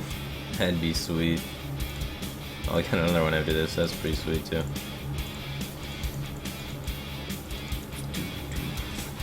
Wow, another Innovate with another Drake. His draw was pretty nuts. Double Wild Growth, double Innovate, and 2 Drakes to cycle to keep cards going.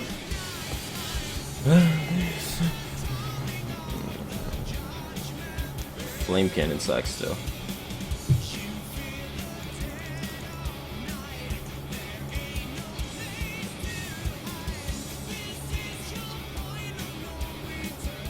Alright, I'm just gonna play Harry Bay out there, because I got Drake Innovate Swipe next turn. Make some magic happen.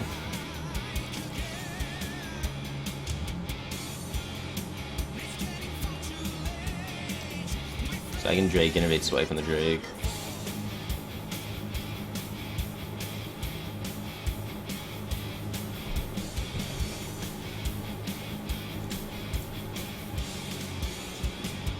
Oh, that would have been good to give him a Mirror Entity, because if I give him this, he loses a Mana Crystal.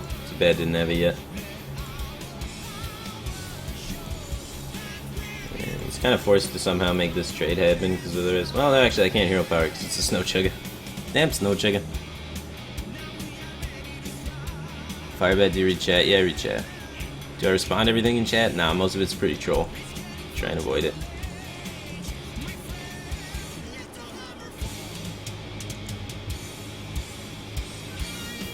He's forced to ping next turn.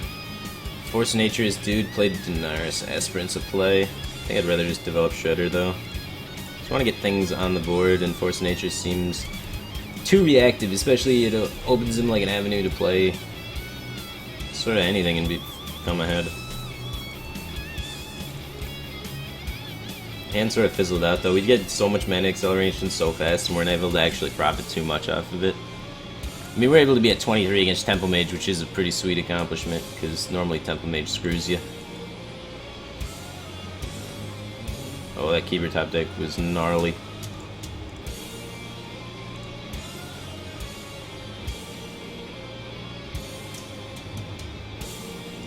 So I just do that and then go there and then go face.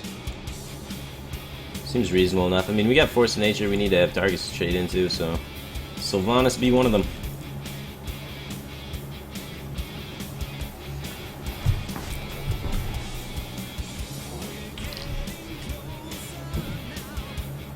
Nah, I don't wear glasses. It's just 3 in the morning.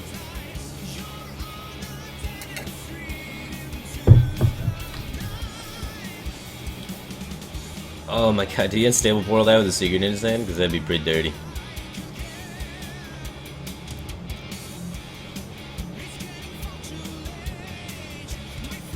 That was a weird ping. So we can ping something for 3 with that. We can Force of Nature and clear most of the board. Force of Nature seems better. So we just make the trade Force of Nature. And then play Savage Combatant. Seems like the best. Oh, RNG. RNG.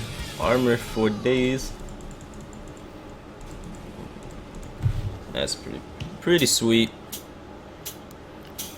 Current deck lists. I made them all like about an hour ago. I was just like, I want to play 9 classes, and I just kind of threw them together. So none of them are probably refined, but we're at low enough rank that we can win streak with any of them.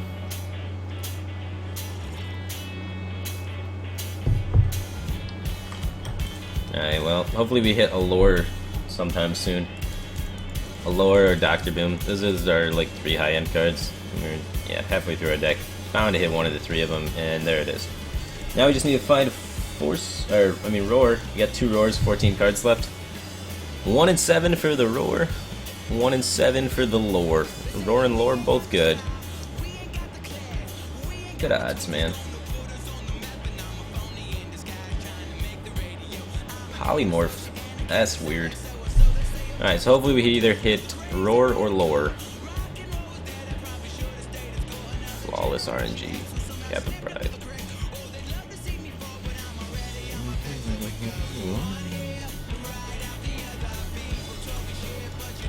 Flawless RNG, I would have had combo and killed him a long time ago, y'all. That would have been way better. This way is good, but it takes a really long time.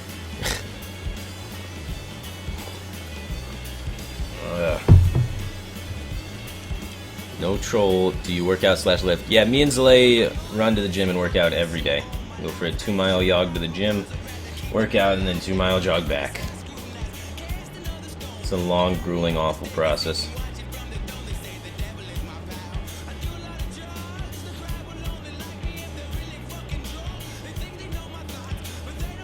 Oh my god, never lucky. Next we get 6, 7, 8. No, we have 6, 8, 9. That's it. I mean, fuck it, let's just take it to the face, right? I should probably wrath it for 1.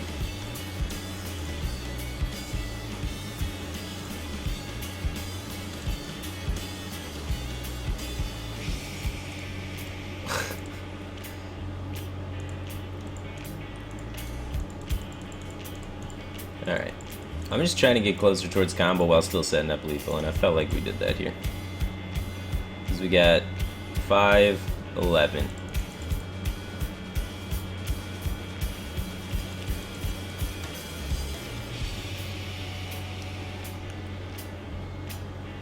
So he's cycling towards combo while setting up lethal. Seemed ideal to me.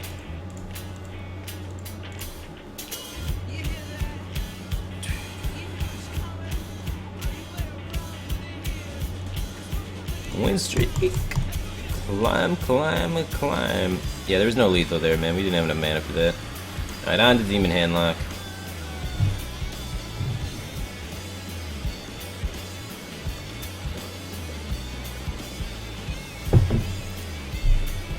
Nope, this time I didn't. I counted twice, man. I made a list and checked it twice. I'm like fucking Santa Claus. There is no lethal.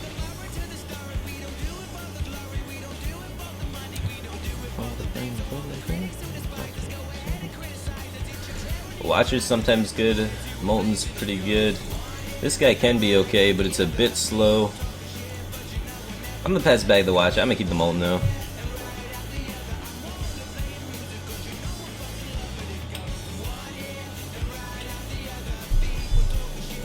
Well, this mountain is never seen play, man. This mountain's gone off the earth. Oh yeah, just get that leper gnome. Give me the cancer.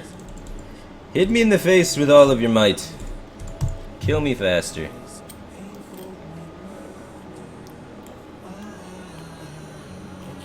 Oh yeah, curve out into scientist.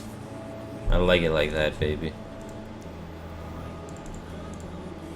Alright. Watcher into Owl Arc Bomb seems fine. You could've went Owl into Drake. Do I care about his secret though, like, for real? I want a 4-5 more than I care about his secret, I think.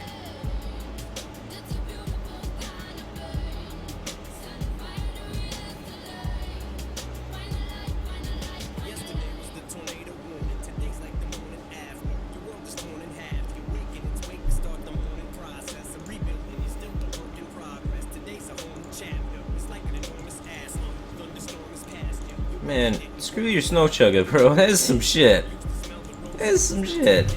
Nah, I can't even trade it with an animal companion or nothing.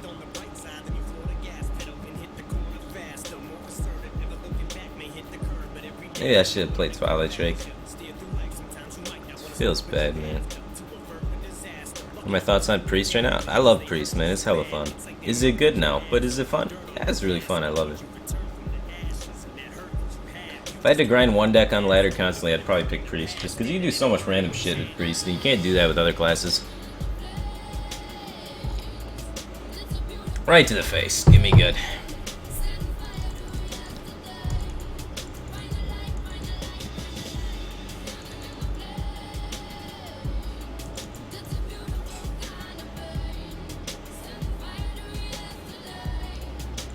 Alright, we take 5 damage doing this, and then we can play Molten if we wanted to. We lose our Watcher. He's dealing 6 though if we leave it alive, so we gain some life by Elf firing.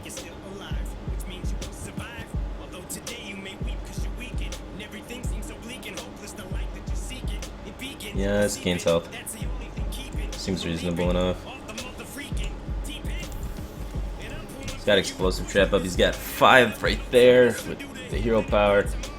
3 mana though is Arcane Golem, so that's 4, so that's 9, so we're 1 damage out of range to the most common of combos.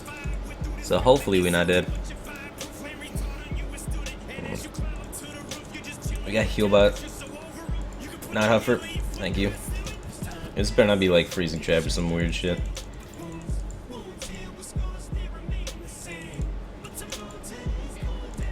We need to taunt.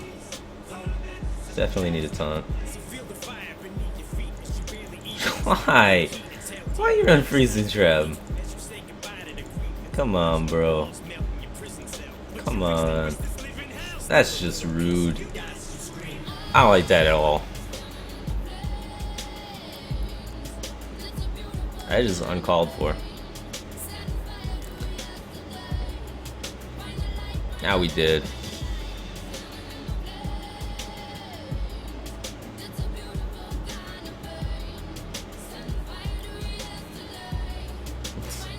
He's trading. Look at this guy. What the hell are you doing? You're a hunter, man. The fuck?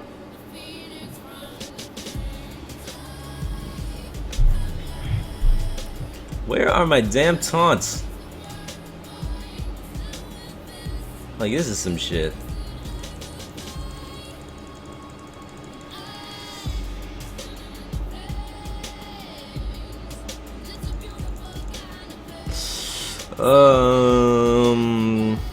God bless. I mean, if it's freezing, we get it back, so screw it. It's not gonna be snakes. We just play it again.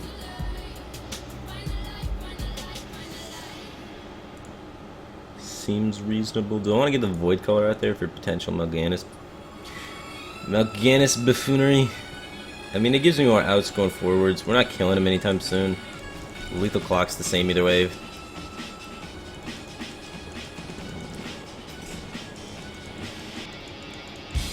I'll top deck that Abusive.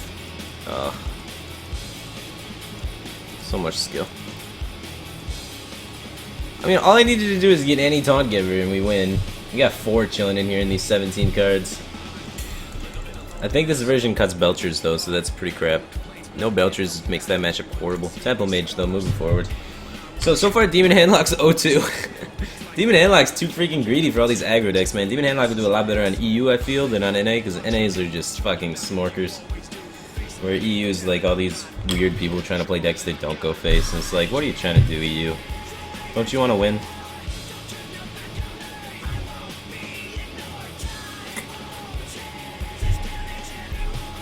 Alright, none of this is early game stuff, so pretty logical that we throw it all back.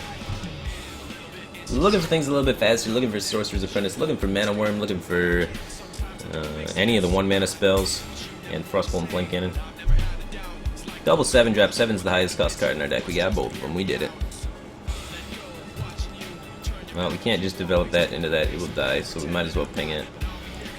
Falling behind though, already, out of the gate, doesn't seem good.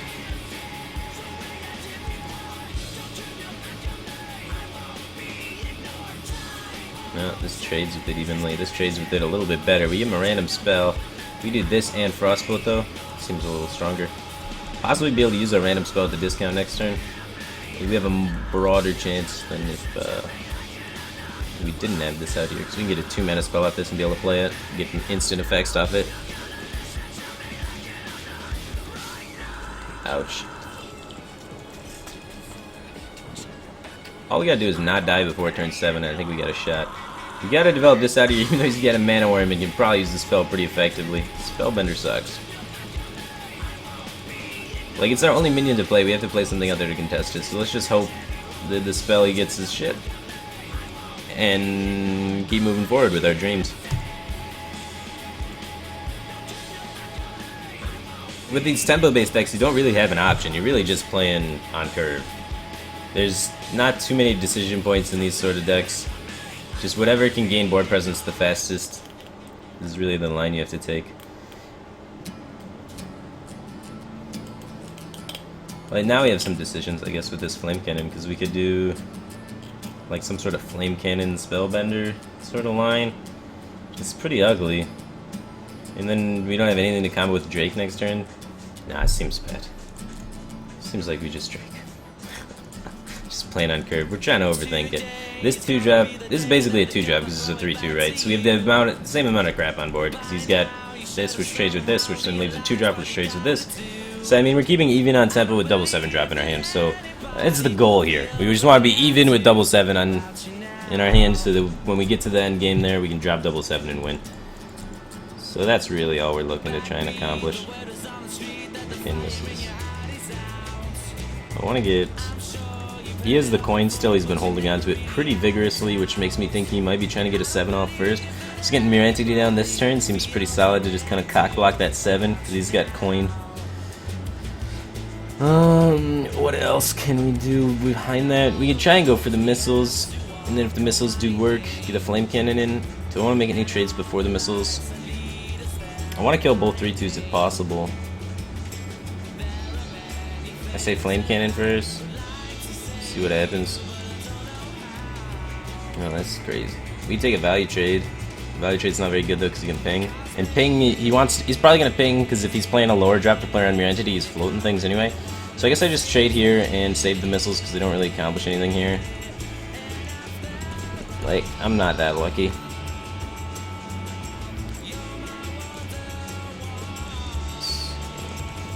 It's gonna give us the Anoia-chan. And then he's probably gonna have the mana to ping, yeah. Because he's playing a smaller drop than the line he originally wanted to do. So they always have free mana when they do that stuff. Maybe I should have missiled now. Would have chased into that. Definitely questionable whether or not you're supposed to missiles there. Here is like, no doubt, just slam boom. He could slam his own boom in response, that'd be pretty bad. But like value-wise, if we can push, he's got a lot of cards in his hand still. But 2 of them are generated He's got 2 spare parts and a random spell, and then 2 other cards and the coin. So really he only has 2 real cards in his hand, and then a generated spell and spare parts. So his hand size is actually super small, even though it appears large here, which is really important moving forward because we have the 7 drops, so we got to try and grind him out with that instead of just trying to smork his face down. So we're going for the attrition board control game over the smork his face down game. So just like clearing and being really sensitive with our cards is fine. God, that Boombot's good.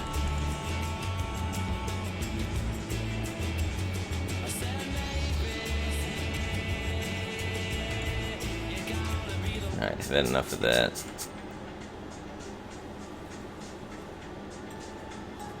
Oh, my alarm's going off to wake up to stream. Alright, let me just take this turn and then go check that. Yeah, I mean, sometimes lucky. Let's go.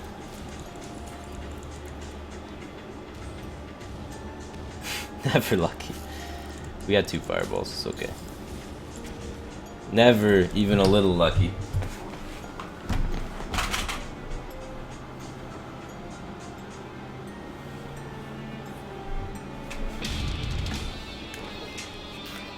Alright. Reversing switch, trade ping. Nice life, bro. I guess I should have set Effigy up and fireballed that turn, then played it. That would have been much smarter. It's okay. He's got the coin, 2 spare parts, and a card. No, he's got the coin, 1 spare part, 1 randomly generated spell.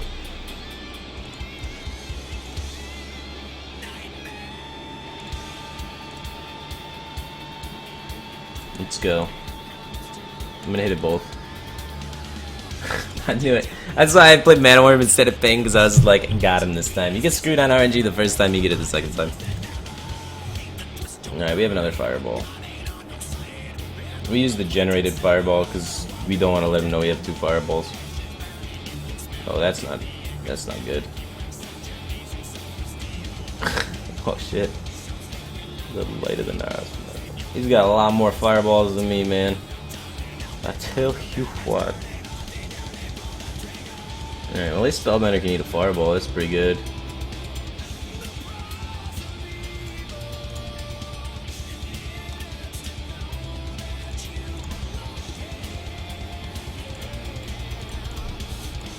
Alright, well, he's got 3 fireballs and a card in his hand. I got 2 cards now. And we got nada. But, let's see what we can do. I guess Effigy's really bad on this board. He's gonna try and fireball here for sure. Yeah. How much mana cost is that? 0. Okay. I just like wondering the viability of Effigy with that card. 6, 7, 8, 9.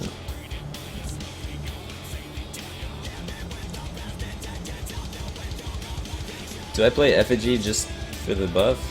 Just to try and push? I think I do. I have 1 fireball, 1 frostbolt left, and I just want to like get in positions where it matters. Because like this is not gaining value as the game goes on. Like these things are all going to be... Like I'm going to have shitty minions on the field for the rest of the game. So let's go in. Well, I can actually kill this now. Incentivizes him pinging here, which allows me to get the Effigy value off. So I like that. So he's probably going to want to ping there over the 0-1. No, he's going to fireball that first. That makes sense. Yeah.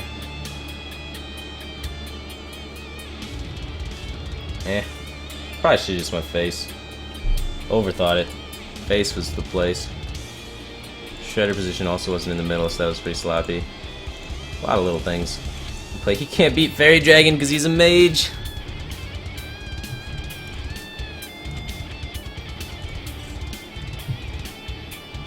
Alright, 3-0 with the Temple Mage. Moving on to Priest.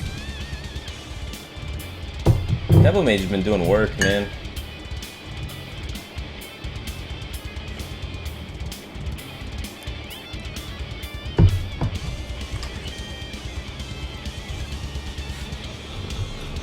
Warlock. Handlock can be a big problem since we are Priest. We got double Shadow or D though. This was Zoo's probably more of a problem, honestly. Even one Shadow Word D might be worth. We got a Bone Guard Lieutenant already. You mulligan all 3. I mean, I'm gonna keep 1 for sure. Try and make something happen with it. Gotta keep up with the opponent for sure.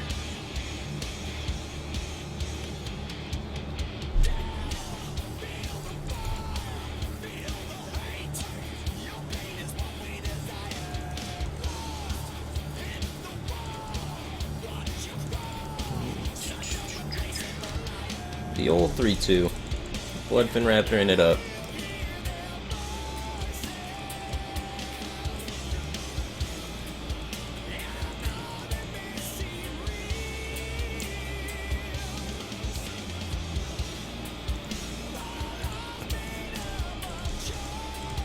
Tempo out of Dark Bane. Hopefully he plays a Giant here.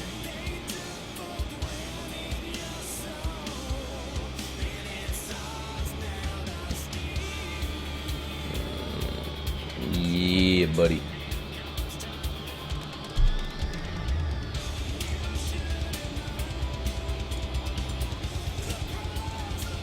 No reason to coin out the hero power for the buff on this thing because it still dies to Hellfire. Like Hellfire Coil would still clear the board, so it doesn't really play around anything.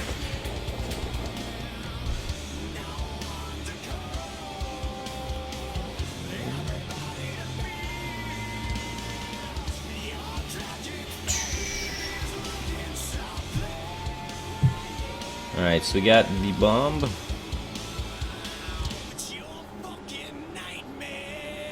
See what happens here.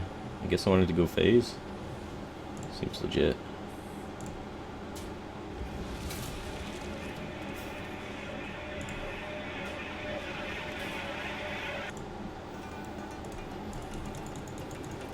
And get to work on leveling that guy up. Keep the circles for other crap.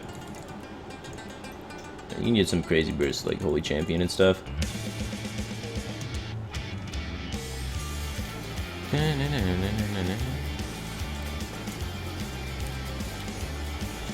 Siphon Soul?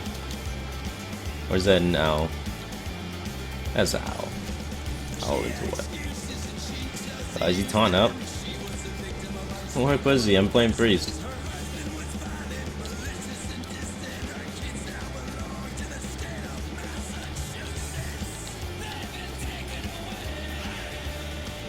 Alright, seems like a good Thought Steal turn. We have Alchemy Double Circle for like huge board clears later.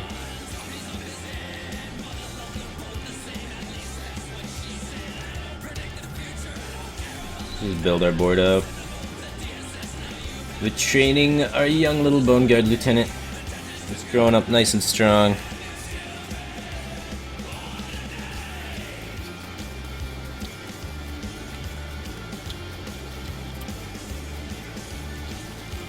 Well, that's awkward.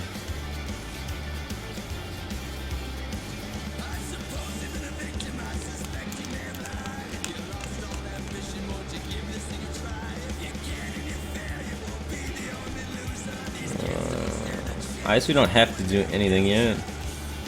We can keep waiting just for the Alchemy Double Circle. Once you commit something real.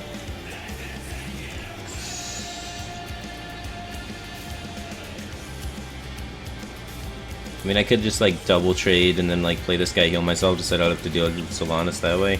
And he trades that, Dark Bombs it, Sylvanas is still there. I think we gotta make him commit here. I think we'd be patient with him, make him commit.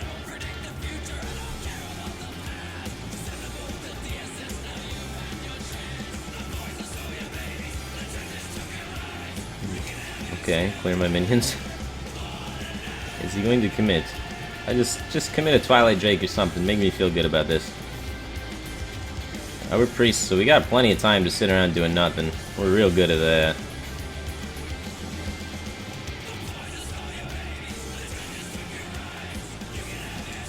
I mean, that is something.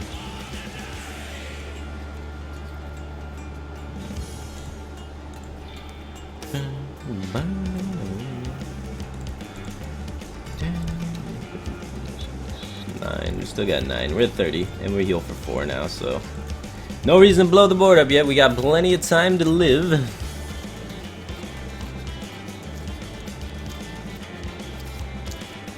Coil number 2. Feels bad, man.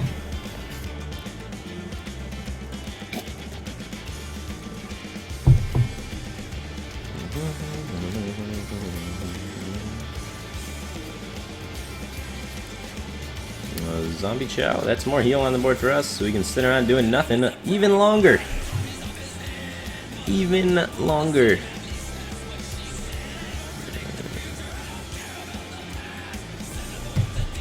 Forever and ever, we will heal pass. Unless he runs Alexstrasza, we're in a good spot here. I mean, I guess Jiraxis could be awkward, but we'll manage. Alright, that's more commitment onto the board.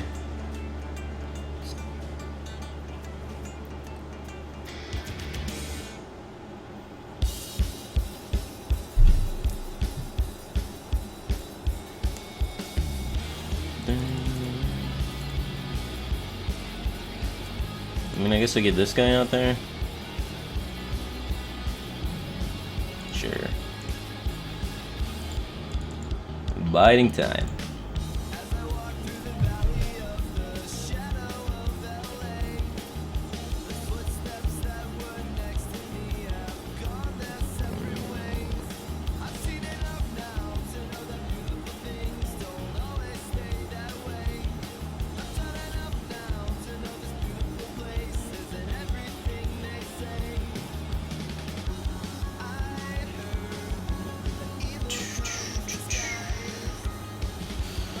So now what? Giants?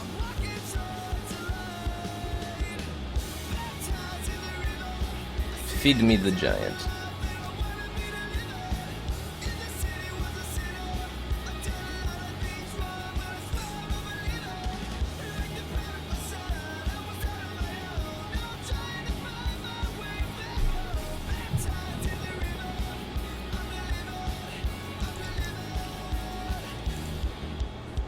Well, we can pop this guy, heal ourselves.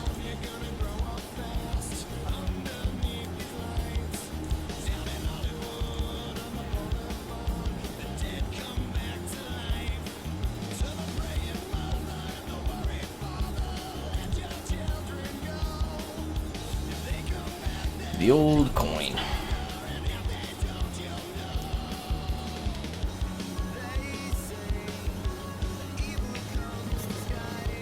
All right.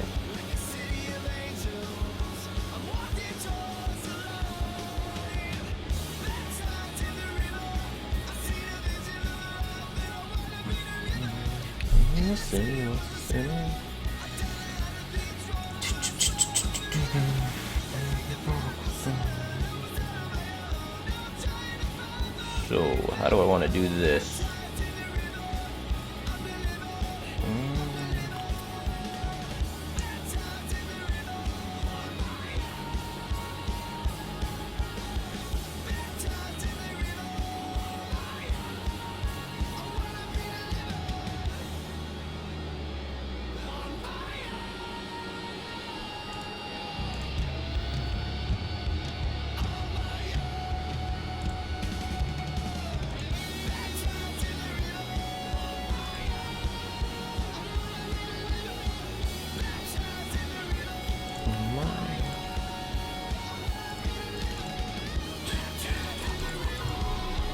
Alright.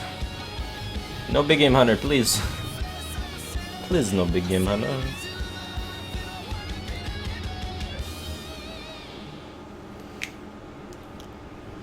That's okay.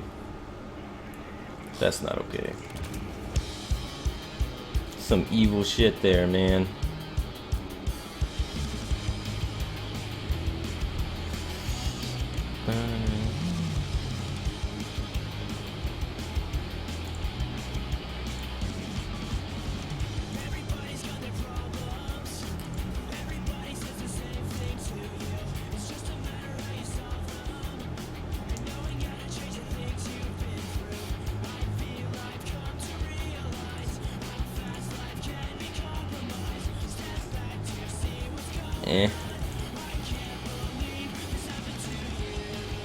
I can squeeze this in at so many other occasions. Let me get this out there while I can't squeeze it in.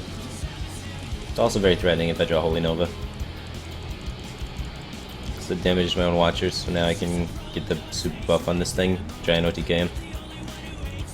I developed this with like Lotheb, or developed this with this guy heal. So it's really good. Oh, gives him a Hellfire Clear. Should play the Giant. Ah! He plays around Light Bomb, that's pretty cute. Alright, let's go.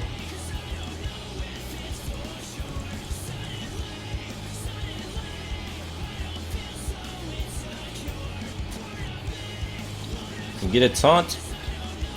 I can't play this, he's gonna Shadow Flame anyway. He hasn't used any Shadow Flame yet, so I guess I just pass and hope I don't die.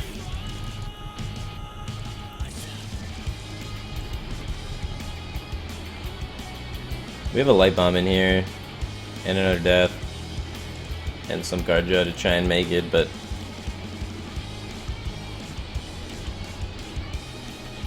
I think I messed up not playing the Giant the one turn. It was just like too passive not to play it. When I went with the mana efficient play. Thinking too much about curve. We got locked up by that Sylvanas so hard all freaking game. That's 13, he's one off, and Argus GG. Close. No cigar. That matchup's like impossible though. Like, it's so rough.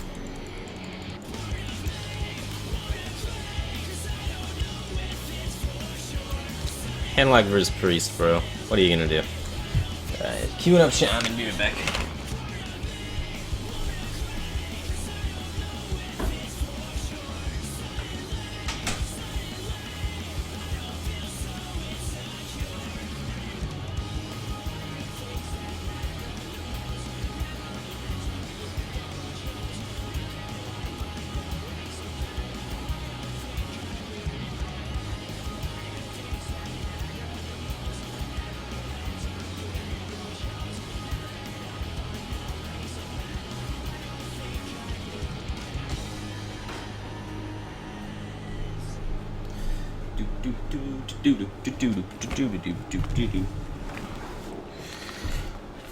Alright, Warrior.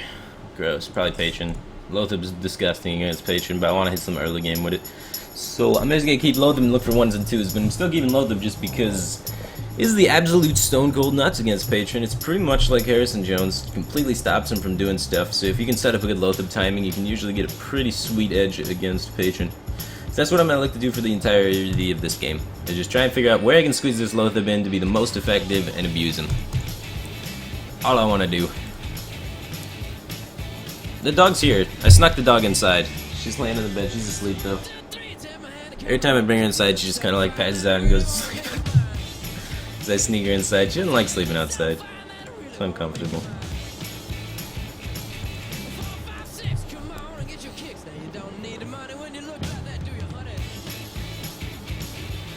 Are you gonna be my boy, Kappa Pride?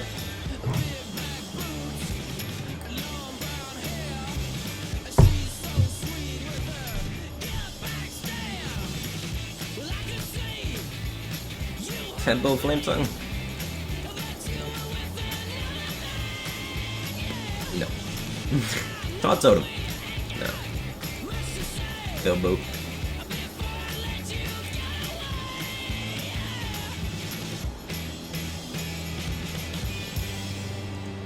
I said, are you gonna be my girl?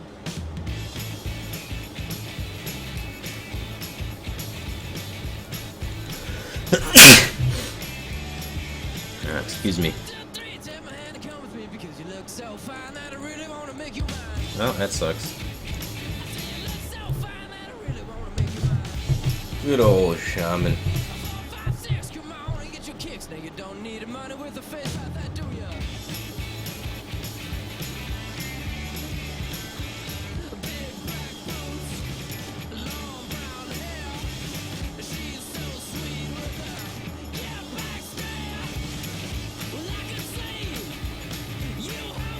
Why would I coin Totem Golem against Warrior with Earthshock in hand?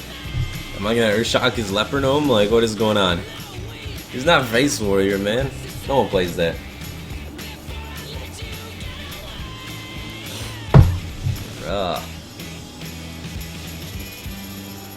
Rip Deathblade on that, okay. I mean, I'll take it.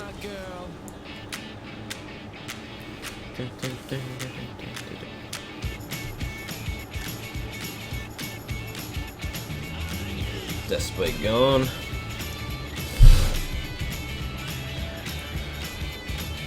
Spell power. Never lucky.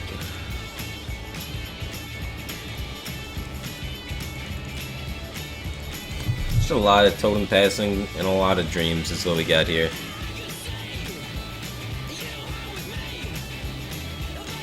Totem pass and dreams, man. That's all it is.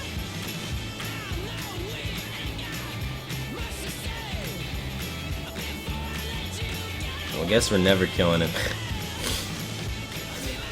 Never am I ever going to kill him. He's got infinite health forever.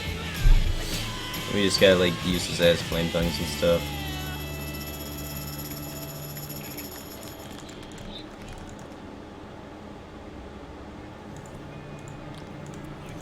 The infinite totem wall.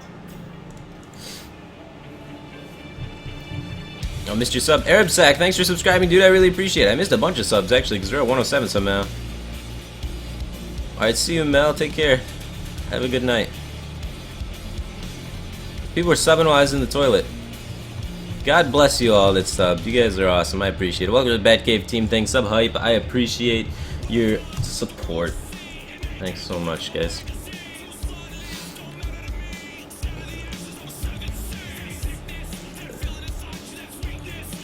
We were 2-0 with the Shaman deck, but this draw was just ugly.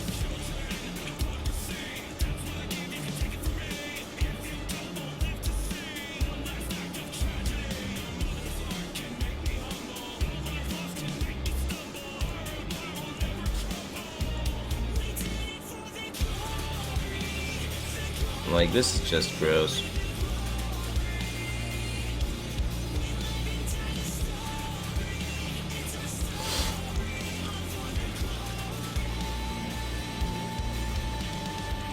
Nothing good's coming out of this.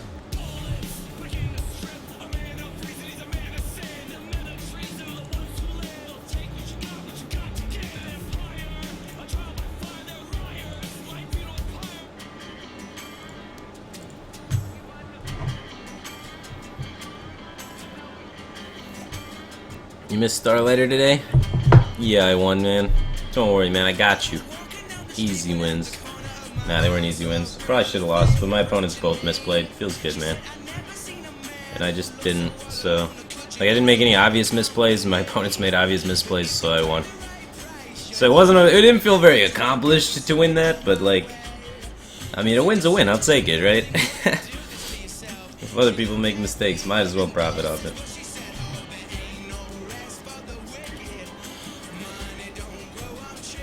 Oh no. God, this lightning storm's gonna be sick.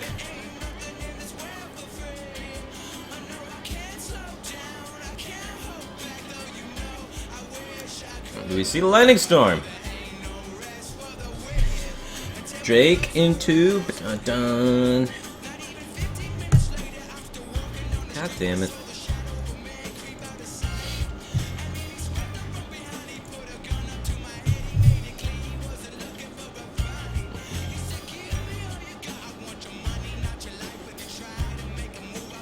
Never lucky. 17 cards left. Gotta find 2 lightning storms. It's not happening. The dream is dead. Another lightning storm. We're dead, man. It's all over. Everything's bad. Patron too strong. OP, nerf please. Play that Froth. Okay, let's pack it up and take it home, boys. We are dead.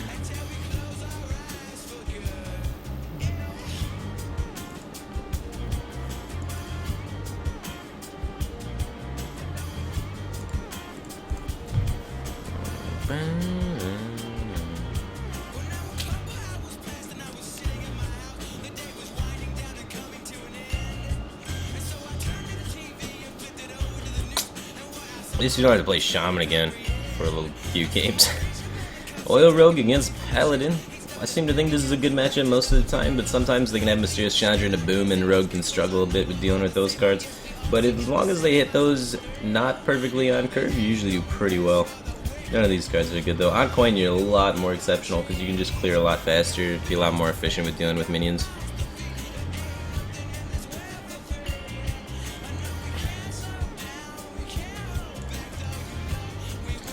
Oh, Pilberta just subscribed. Thanks for subscribing, dude. Welcome to the Bad Cave team thing. I appreciate it. Appreciate the support. Sub hype. Thank you so much, dude. All the support is beautiful. It looks like we're versing some sort of mid-range paladin. It seems to be slower. Zombie Chow is a good indicator that they're mid-range and a bit slower than normal. Slower paladin we do great against, being rogue. Just absolutely terrific.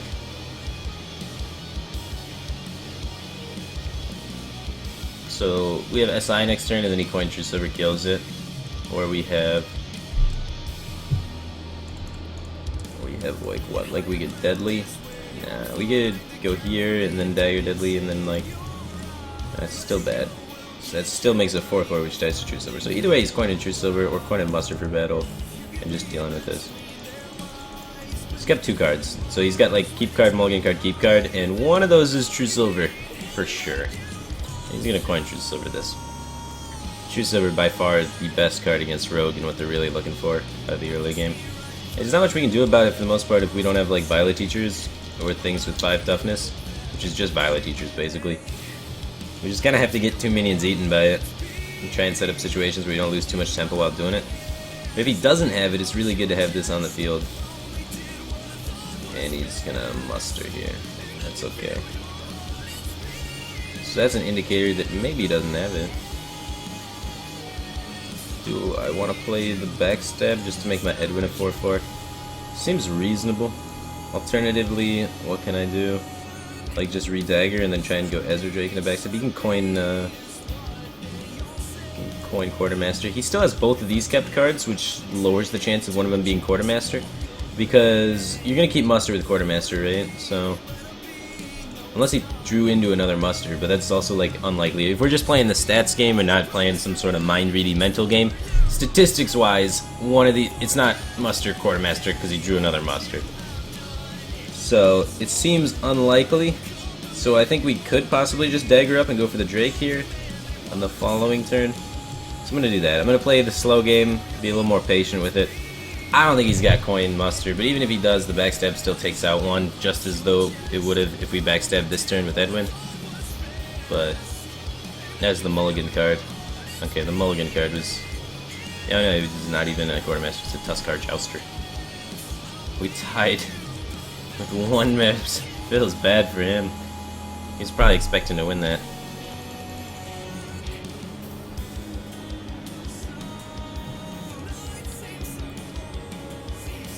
Alright, well, we got Deadly Backstab Edwin. It's pretty sweet. He obviously doesn't have Quartermaster, he would have played it there. So it's fine leaving the 1/1s up just to get a stronger board position going on. Force him to play an Aldor this turn, so this turn's going to be Aldor Hero Power, and then we follow up with Fan of Knives, and hopefully one of our 3-drops. We got 3 3-drops to try and hit there. So we're going to try and hit one of our 3 3-drops off the top after he goes Aldor Hero Power.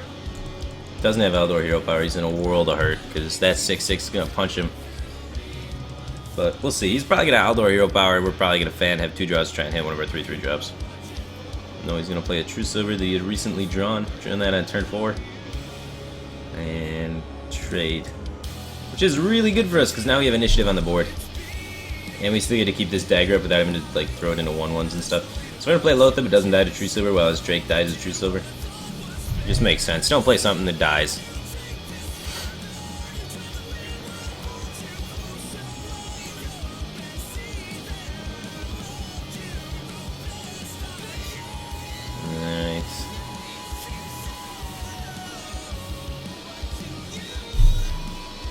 Drake seems pretty solid. Saving South Sea for burst seems okay as well. Swinging face seems pretty fine. We got an oil coming up, so we want the daggers gone. He's gonna make this trade anyway, so no one to do that. I'm pretty close to lethal on him. This is 6, 7, 8, 9, 10. What the fuck? Didn't see that one coming. That animation's so dope.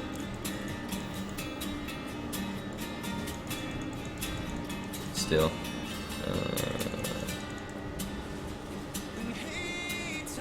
How much damage is that now? So we got 6, 7, 8, 9, 13 calculated. Nice Muckless champion, bro. Oh man. Such a bully. Bullying people trying new cards at rank 7. It's because I was really lazy and didn't ladder. Alright, Patron. What do you think prevents Tempo Rogue from being good? They have such huge tempo swinging cards. They run out of steam too fast, man. Like, the draw mechanic isn't constant enough. Like, you'd have to... Because all the draw cards surrender so much tempo, which makes it so clunky and awkward. So even all the picking up on tempo, then, like, having to draw cards just ruins it. So then the whole tempo deck mechanic just relies on so much burst, and then oils are such mana-efficient, terrible burst that it makes it awkward. They don't have Fireball, they don't have, like, those essential cards that the current tempo decks run that just make it so they can actually kill you. Because as a tempo deck, your curve has to be like 1 to 8, because you can't afford wasting too much tempo drawing. So the inconsistency of that with then the inconsistency of oil damage makes it inconsistent. Go figure, right? But if they had some sort of easier burst, I think it could be pretty viable. Like, Fireball's really good. Fireball or like a legendary that's some sort of damage engine, like Antonitis. It's pretty solid. Just, they run out of steam too fast. Can't finish them. It's really important to kill your opponent. Alright, I guess we're on stable rolling.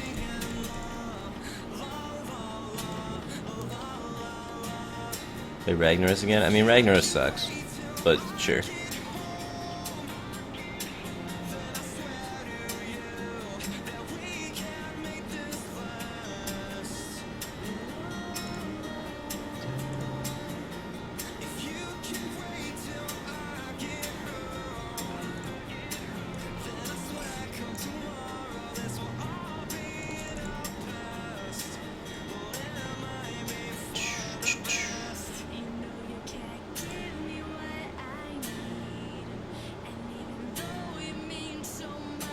I say we just kill this and get this out of the way, so it ain't no thing.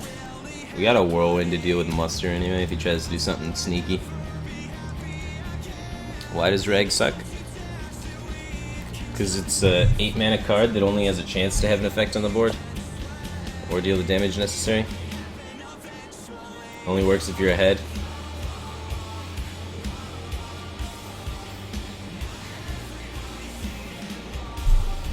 Cards that only work when you're ahead are generally not the greatest. La la la, la la la. Do I have Deck Checker? No, Deck Checker's cheating. I wouldn't use it. It'll just like worsen your odds in tournaments because you're not allowed to use it in a tournament because it's against the rules. So why would you be allowed to use it on ladder? And also, if you're using it, then you're not paying attention to the game and you're gonna just lose your game sense.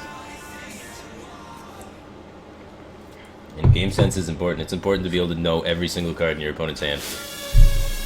You have to be able to like identify them and adjust based on their like patterns and all the shit they do.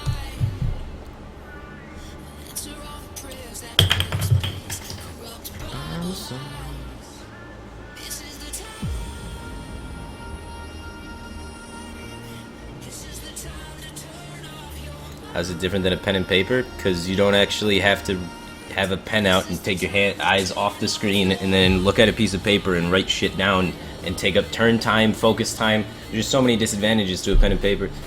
Like, you actually have to invest energy into doing the pen and paper method, whereas this method is just hands you the information.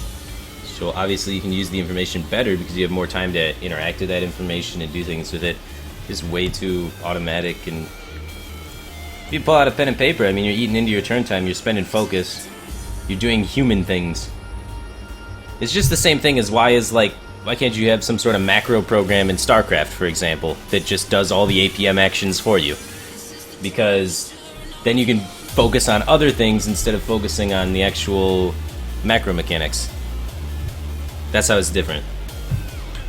Because like in StarCraft, you have to like send workers to the minerals and stuff.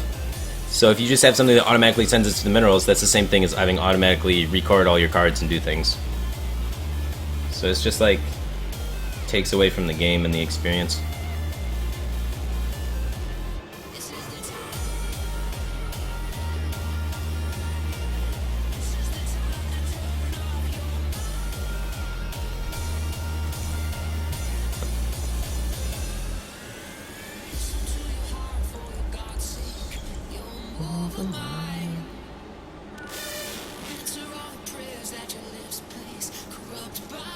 Yeah, if you get any advantage, man, it's just like... A lot of people rope out on turns. Imagine if they had to write down all the cards that turn. They'd be roping out even harder, man.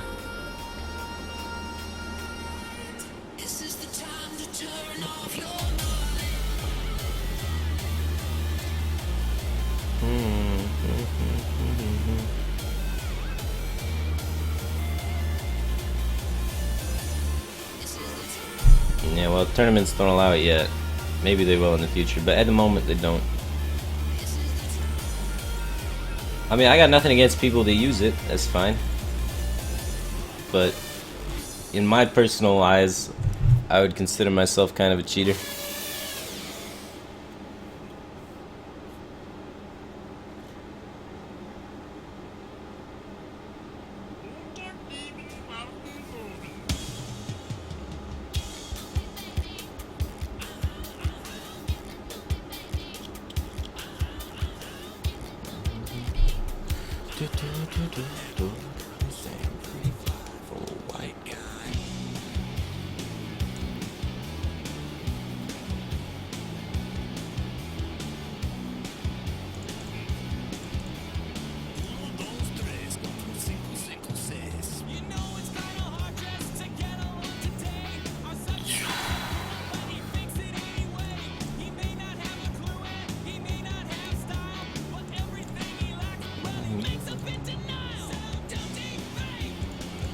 Try and hit execute.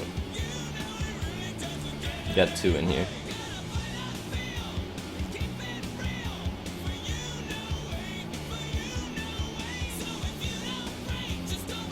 I should have traded more.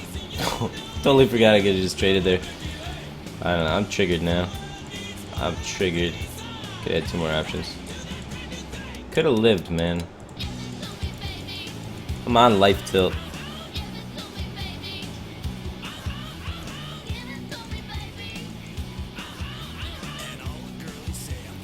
Dude, chat is like triggering me with this whole thing about deck tracker, bro.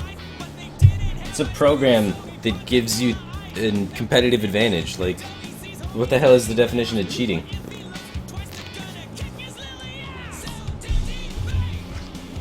Same thing as any other macro. And all macros pretty much are considered cheating. Boombots for cards, would they be good? Yeah, they'd be good.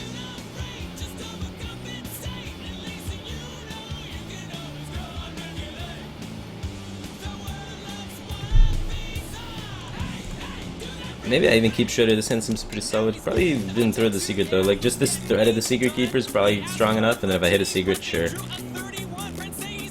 I ever see Karen returning in the metagame? Probably not.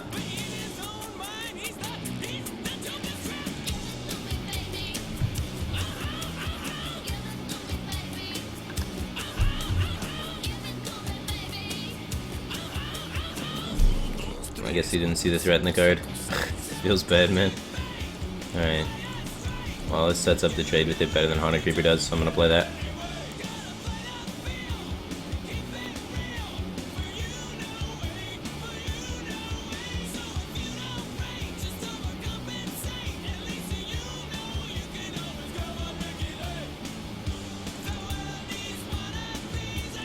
Yeah, fuck Solanas, man. Like, Shredder's so awkward going in here. I don't want to get swiped, though, at the same time, so... Guess Shredder. See if he blows a swipe or does something stupid, but... It is not a good board for this.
nothing getting done here today.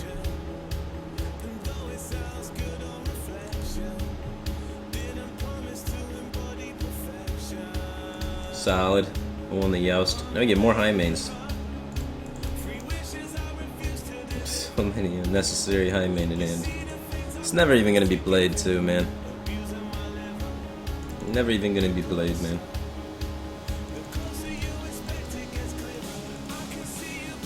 Bow and trap. That's bad, man. He's thinking about not swinging, or he's thinking about swinging face. So it's either. It makes me lean more towards explosive trap, to be honest with you. Alright, doesn't matter anyway. Roll Leok. But like how he hesitated there, it kind of looked like he was trying to think about maybe swinging face and just leaving my dude there to proc his explosive trap. So I think that's definitely a possibility. Now for sure one of them has to be explosive or bear, so it's like really mindless to attack in. So we just develop and wait. We want the patient game. Like look at our hand. Our hand is so geared towards the patient game and just waiting, drawing out the game longer. Trying to make sure this is the slowest hunter vs hunter game that there's ever been. So there's no reason to proc the traps here because that's going to give him bow charges, make action happen. We want him. He needs to influence the action because our hand is stacked. And he knows that because he knows we have a high main in hand for sure. And he's seen our plays so far that probably signal more towards high-end curve cards.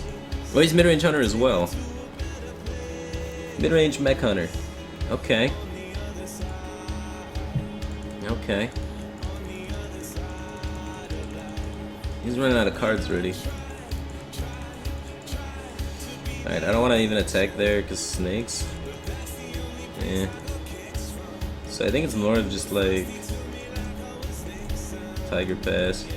Tiger Pass and the high main pass. The slowest game there ever was. Hopefully he doesn't have some like crazy sick top end in his hand. He's got a high main. That's unfortunate. We can do the old kill command unleash here. So is there any way really to play around freezing and snakes? I mean, I can play around freezing and snakes if I do the tiger trade and get out of freezing trap, but I don't want to do that either. So I'd rather just have snakes be in play, so I'm going to do that. Alternatively, I could have just developed my own high main here. I think both are probably fine. No snake Marinos?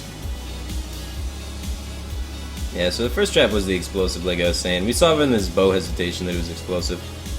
So he's got explosive trap up, so I'm gonna just kind of chill out here. You can peg that off with the bow. Maybe bear though. It's either explosive or bear. It's something that's triggered by going face because of that hesitation earlier.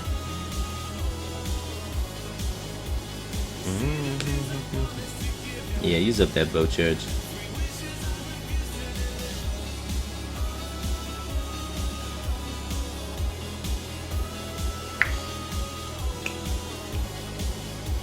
I think we just gotta get a high main down. It's about that time. Do I want to trade into the bubble? Probably not. I'll let him just have fun with the high main.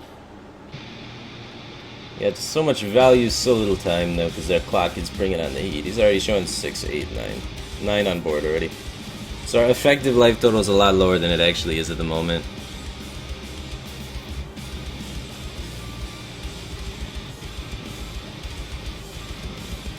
Scientist.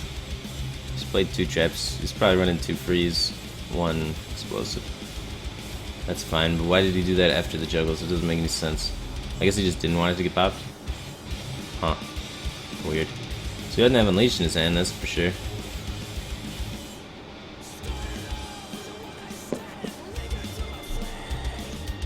Oh, that's pretty cool.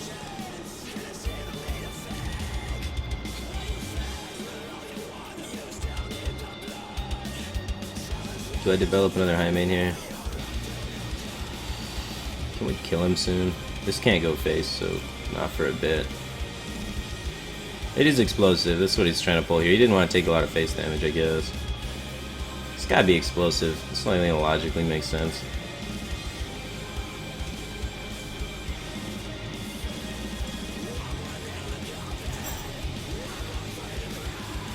Alright, let's keep that guy hidden so he can't be set down to 2 health and then not proc with explosive. We have 9 or 16, so we're 17. We're very close. Why is he making that trade if it's explosive though? Maybe it's bear trap. I don't know, man. I'm so confused. Hunter's Mark doesn't help us at all. 3 damage off lethal, assuming it is explosive. So confused.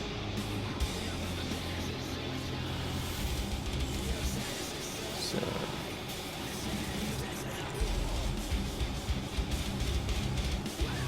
Well, he's probably not killing us with 1 card, so we can just wait another turn. We know that card's not unleashed because that's the card that's been in his hand for a while, and he Hunter's Marked our high main and then didn't like pop it first and didn't even try to pop it, so that card's not unleashed 100% at the moment. And if it is, then God bless. So let's just freezing trap this and hero power, because I don't want to get another trap out there from him, and I just want to set up lethal for next turn. So we got lethal with the high main, tiger, bow, hero power, hound.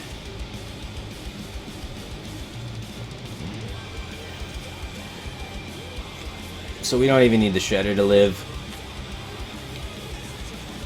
And we got the 2/2 still to trade into taunts around the explosive and stuff. Oh, power shot.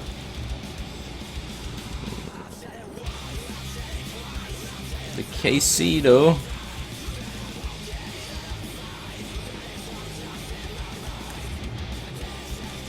Alright, so that's explosive trap. And hopefully we win. If it's bear trap, we still win. So it's fine. We played around both of them. Dun, dun, dun.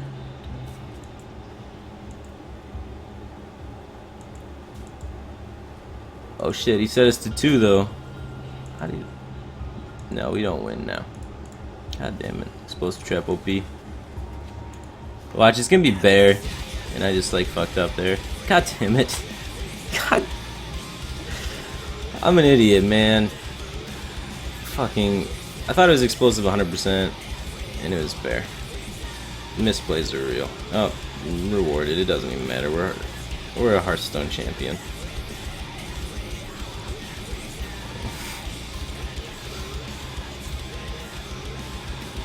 I was like, it's explosive for sure.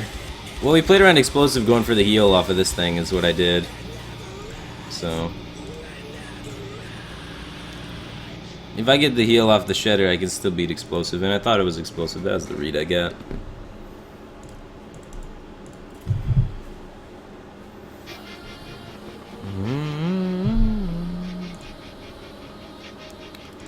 Ended up working out fine.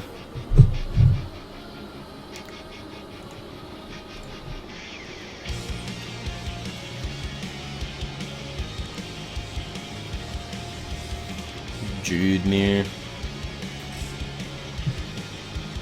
What do you got, buddy? Let's get some innervates and wild growths so that we can actually beat this guy. Rats is sometimes acceptable, but because like you can kill his aspirants, right? Which is really good. But I'd rather just get my own mana acceleration and be better off, because I have so much mana acceleration that I can hit, and Wrath only interacts with him if he hits exactly the aspirant, so it seems pretty sketchy. Especially since some people are running 2, some people are running 1. If he's only running 1 and then like doesn't hit it and hits wild growth instead, I'm just infinitely behind because I got that Wrath instead of this possible wild growth. So it seems better that way.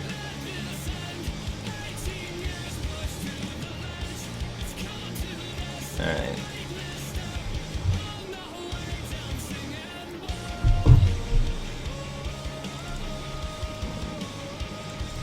Wild growth, sick. No 4 or 6 to play this innervate, so that's pretty clunky. We instead have 2 basically 5 drops to go with the innervate.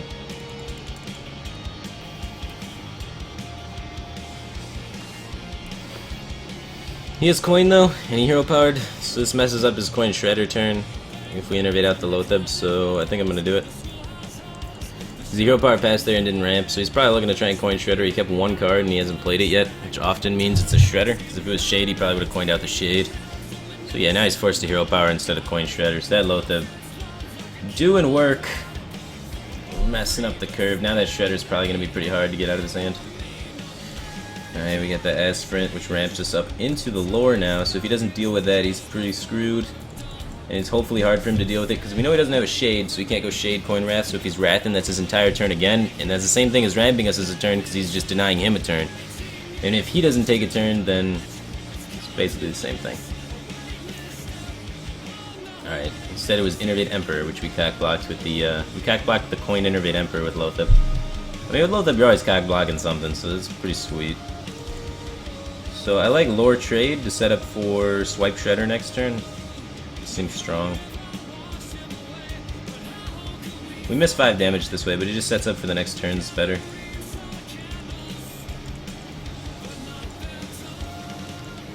I messed up the positioning. You want the weaker minion on the right side. And the reason being is because for Shredder placement, then you can put the Shredder in the middle, and then when the Shredder dies, if you get Direwolf Alpha or Flame Tongue Totem, you're able to buff the Treants with it when they come in on the right side. More likely, and like, because this minion's probably going to die before that minion, sort of thing. That's some Cancer board.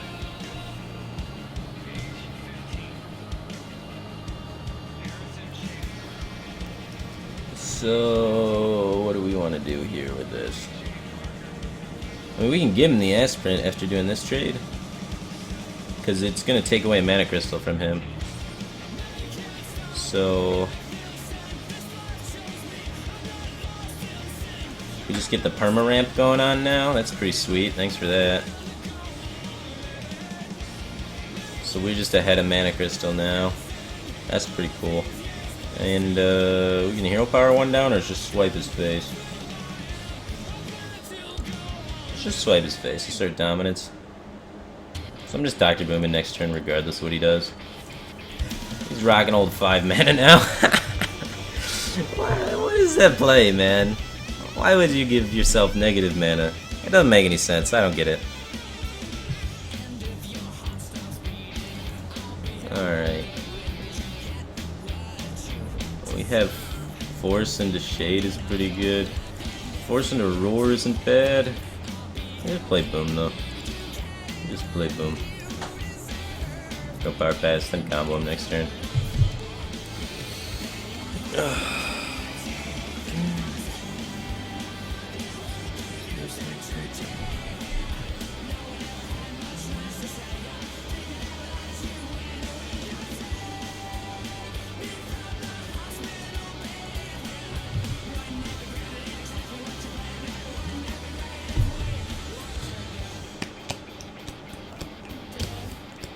What do you got, coach? Ooh, he's not even healing. Not even healing. And making that. Oh man, I got a wild permit. I can't combo. Kappa.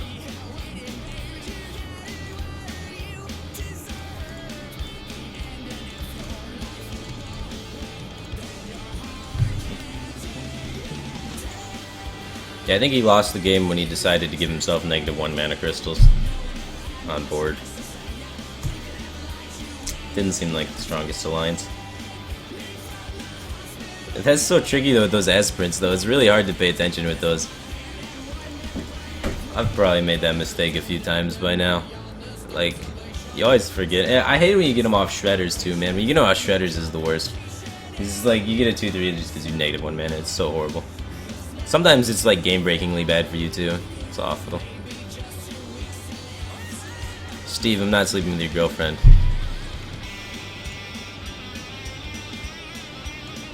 Look, Steve, I'm not doing it.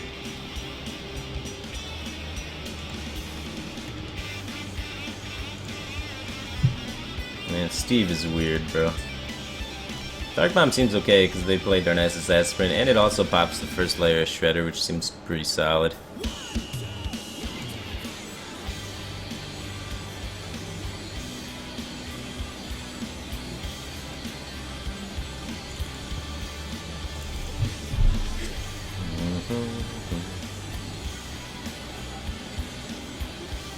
There it is. Good Dark Bomb keep.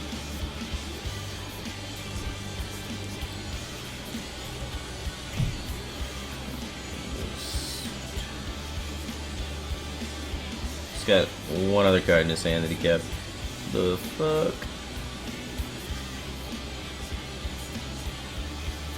Shit just got real. Oh, that's a sick top deck. I'm gonna play this one, because I kept it in my starting hand, so he knows it's either a Void Caller, Twilight Drake, or Mountain Giant. So just getting that out of my hand first reveals the least amount of information about the cards in my hands, and it's kind of a priority, because I don't want him to be able to figure out what's in my hand.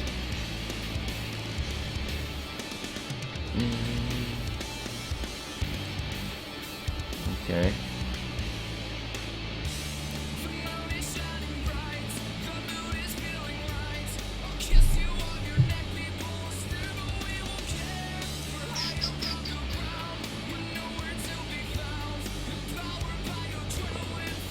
Killing all of these seems pretty solid. I feel like he's gonna buff him and do some stupid shit.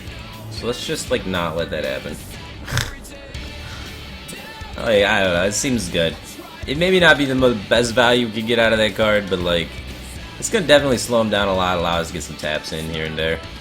I guess not, I guess we gotta play Defender into something, into Boom. This seems fine too. So much board control. It just feels good not to be just getting pounded in the face for a minute with this deck. Alright, we got a $1 donation from Secret Keeper. Hello Firebat, love your stream, keep up the good work. 2 questions though. Would you win in a fight between Raynad and Amaz? Or who would win in a fight between Raynad and Amaz? And how's living with Amaz? I don't know if you've seen Raynad and Amaz, but Raynad's like 6'2" and Amaz is like 5'4". So I think Raynad's got an advantage there. So I think Raynad would win for sure. What am I doing here? Taparino.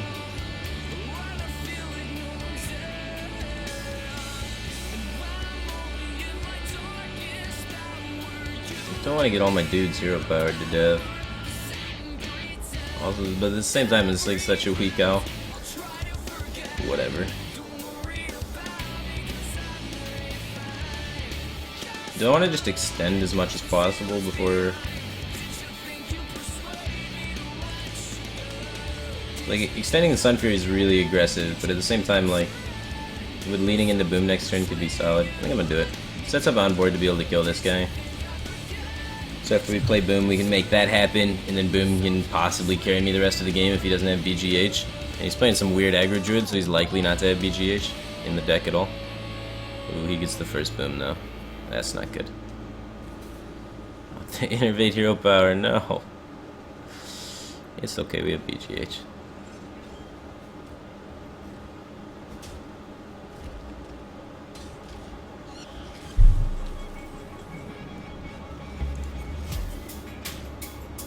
So, just kill that. Twilight Drake BGH seems better than Mortal Coil tap. Just get the 4/5. And then next turn I can coil Boom. It just fits curve better to do it this way. Want to get the curve. Hopefully we get some good RNG with the Boom bots and our entire board doesn't die. That'd be terrific.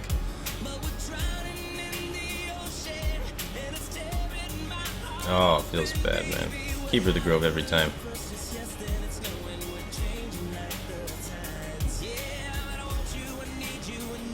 Man. I feel like Steve is a different guy this time. Because, like, the messages that Steve's been given have been a very different tone this time. So I think this is a different Steve. Steve's just become like an actual meme now. It's pretty glorious.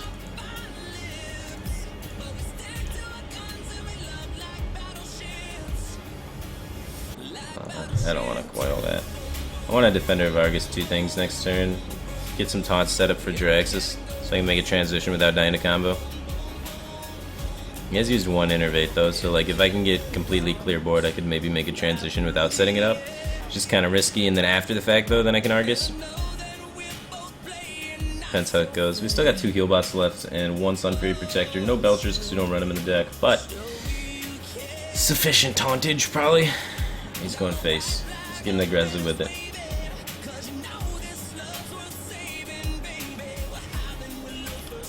It's really hard to tell if he has combo or not, but I'm leaning towards probably not, based on the way he was aiming that card right there. Because I thought that card was going to have to be one of the combo pieces if he has it. That's probably Big Game Hunter. Oh, sometimes lucky. Boombot's OP, man. What is this? Is it Mulch? Is it Big Game Hunter? What are you doing? Right to the face. You got it, champ. He's sending me to 14. He's got combo in hand. He's got a dream.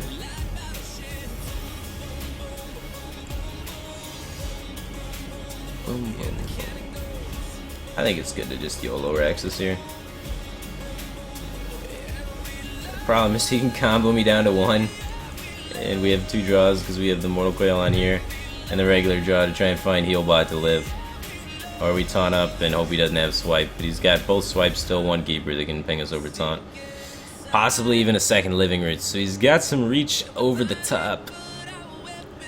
Yes, he was aiming that card last turn, so I figured it wasn't a combo piece. But he's had that card since like forever. So I was like, that's got to be a combo piece. So he's not comboing me down this turn, so that means we're in a good spot. Wow, he's tempoing out in Argus. He means business. That means the rest of the cards in his hand is the combo, right? He's got tempo Argus into the combo, and that's what he's gonna try and kill me. So I should probably kill that with my phase.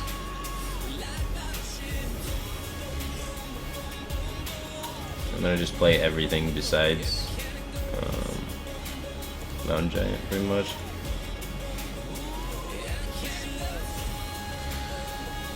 So hopefully no BGH, didn't have it earlier. Hopefully he keeps not having it.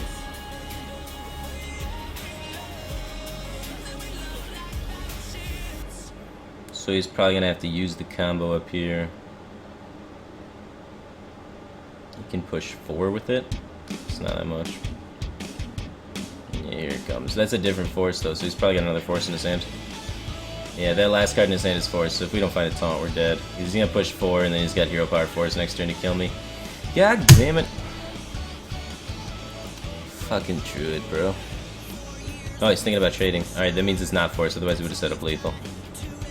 So it's not force. Either way, we drew another taunt. So we wait. No, we don't. It sets up lethal to play it, so let's play it.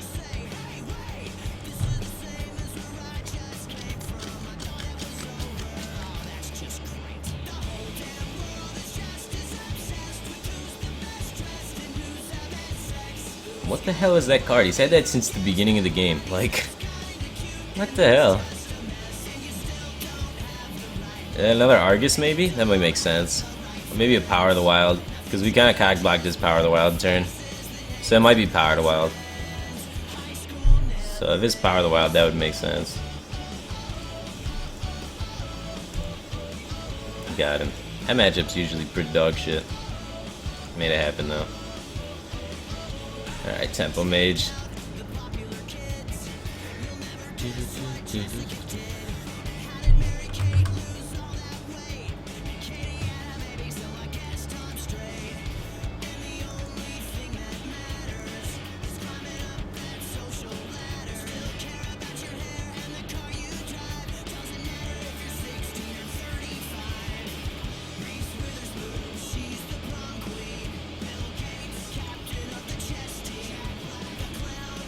Paladin, you can't turn this. I'm gonna pass back on the Stable Portal, look for a 1-drop, something that can do a little bit more, a little bit faster, because the Stable Portal is more of an investment card that we want to draw into a little bit later to try and fill gaps in our curve. But it's better to fill gaps in our curve by just mulliganing it and trying to find cards right now. Real images. We got 2 of them. I'm gonna use 1 right now just to sort of protect my board from crap. Probably save the second one for the Flame Waker. But hopefully this first one sticks around so I can just go 1, 2, 3 in the Flame Waker. And just keep it going. So like here I could Mana Orb and play the other images, but I just want a Scientist. The next turn stabilize Flame Waker in a situation where he can't True Silver it, and then be able to generate value off of it, kill a bunch of crap, push it like that. Seems like a solid plan at the time.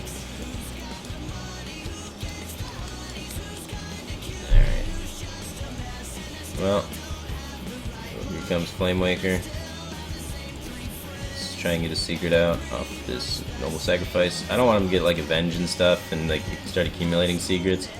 Plus, I mean, Noble Sacrifice, I mean, getting the secret out right now is not that bad as long as it's not effigy. But it is. He doesn't know that though.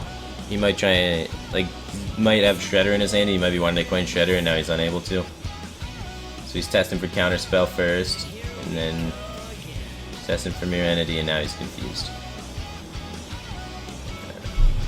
Double effigy so bad. I gotta cut these effigies, man. This card. I tell you what.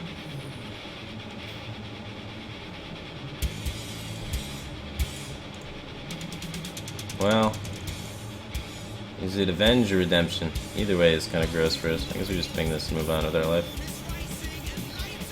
It's got a while to get through all this stuff.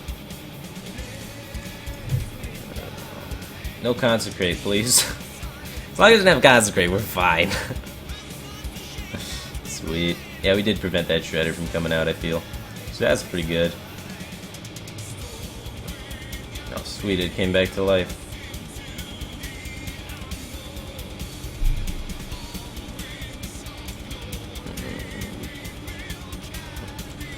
Alright. This way we play around Consecrate a little bit. Also protect our images so we can keep our Drake alive, keep him from getting True Silvered and stuff.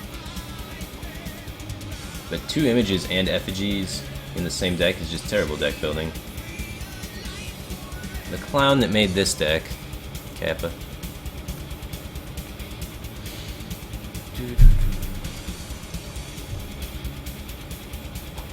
Guess we proc the thingy with this and then just missile some crap and pray.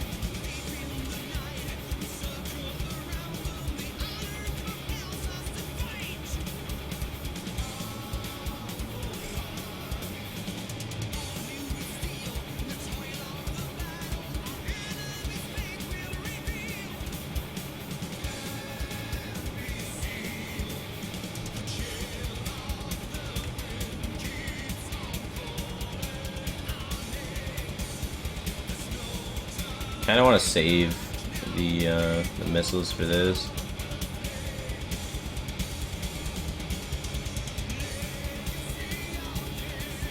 Sure.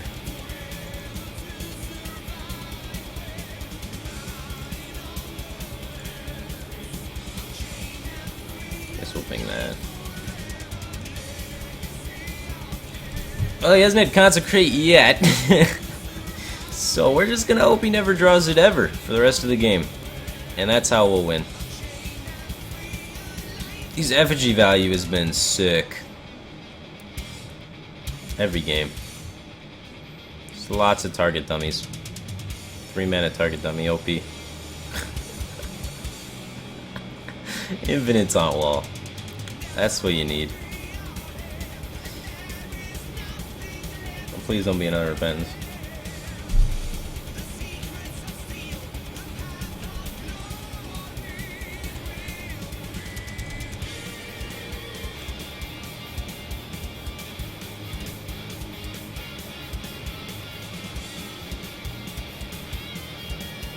That thing is big. Alright. Come on, one couldn't hit the Belcher for me?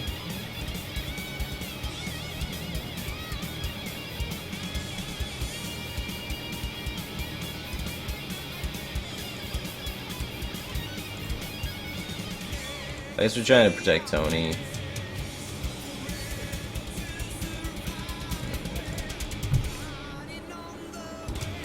Sink in 4 face damage to protect Tony. We only got 6 in hand, I guess it makes sense. Oh, don't juggle it. He's going for the dream. Don't live the dream, man. Good. Bad, bad, bad, bad. No. Oh.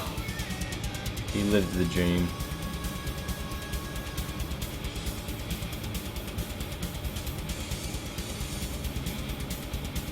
Well, what secret is that? This has got to be like competitive spirit number 2, right? It's 2 redemptions, 2 noble sacrifices, 2 avenges have all happened, and 1 repentance. Unless it's repentance number 2. Either way, let's start with unstable portal. So that's gonna be annoying, that competitive spirit, by the way. That's probably gotta happen. We can just go all face if we really wanted to. And top deck like a god.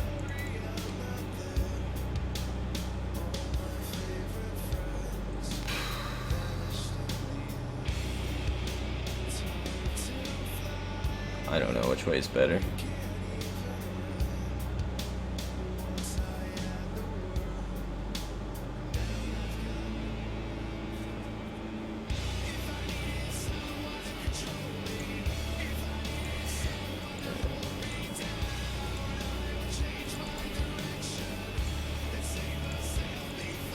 We got an Illidan.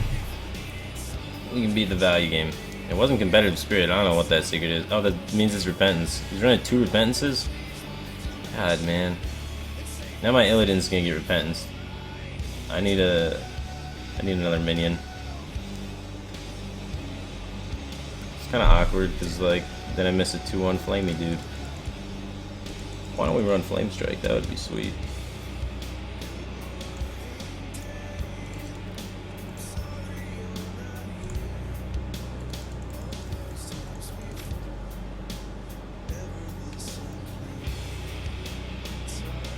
Summoning portal. That's not good. Not very useful. Hopefully he doesn't get like a Murloc War Leader. That would be pretty sad.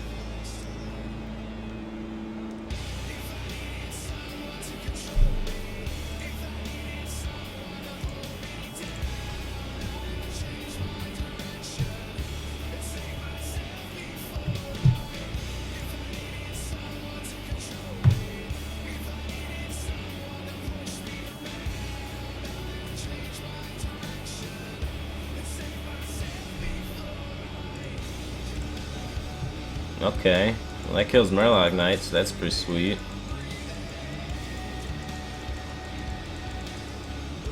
Good, it's not a good Murloc. God damn it. Wait, he gets no secrets now. Good, good, good. Oh, he gets the competitive spirit. That's the last one. Alright, I have a dream. We have to hit Murloc Knight here or we lose. Fuck. Oh, GG. We're getting outvalued. We don't have...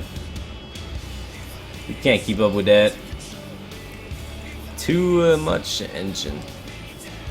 That first mysterious challenger got us. If the Tony would have lived, probably should have just went all face and hoped for the top deck fireball. But we wouldn't have got it anyway. We would need either a fireball or frostbolt. We had both fireballs, both frostbolts, bottom 11. So, if we would have went all in, we would have missed and died. It's unfortunate. I still think all in was probably higher odds now that I thought about it a bunch, but lost either way. But it's important to be able to identify which play has the highest odds, just for like future.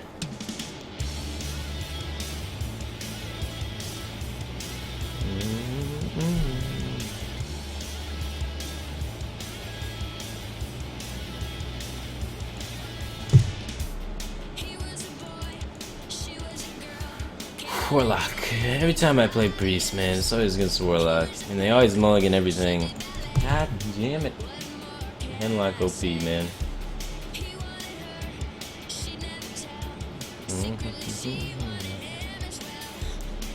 Oh shit. We got a chance, boys. This is Zoo. We kept the D though, dude. Don't have a buff. Don't do it. Don't do it. Play Haunted Creeper. One time. Haunted Creeper. You got it. Just put it on the table, man. Haunted Creeper, go. Come on, baby. Big money. It's turn 2.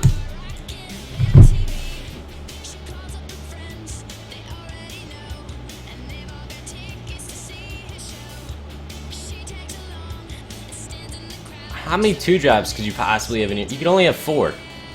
Is he reading every card individually? It's probably his first game. Freaking life coach, dude. I don't know why, but it triggers me so much when aggro decks just spend like 30 years a turn. Oh, that's why playing against Life Coach is one of the most frustrating experiences ever. He ropes turn 1 every time, and it's just, it gets me, man. If you verse me in a tournament and you rope turn 1, I'm getting up from my computer. And that's not good. You lose focus when that happens.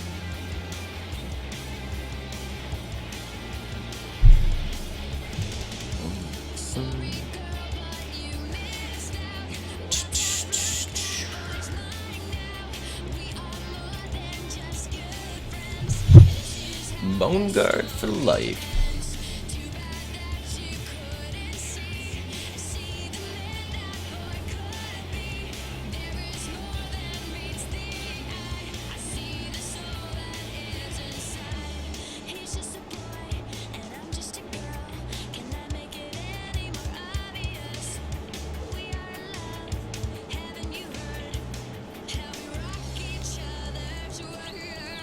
Oh, 2 feels bad.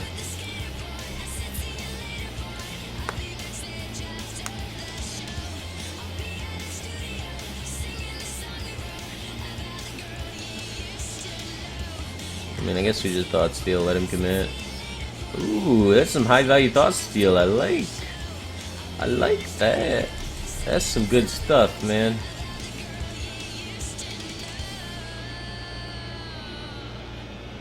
That is good stuff.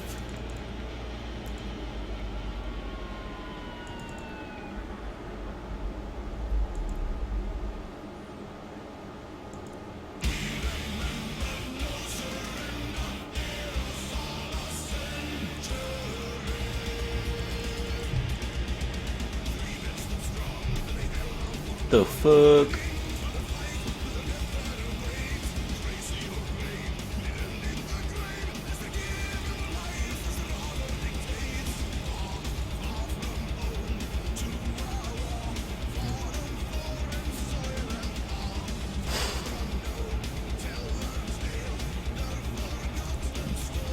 Do I want to play this just to gain 3 life? I guess. I mean, it's not doing anything else for me, right? Like, there's no way I'm getting to a grindy game where having that 2-drop's actually gonna matter, right? Because he's Zoo. You never know, I guess, but I doubt it's gonna be more relevant than gaining 3 life.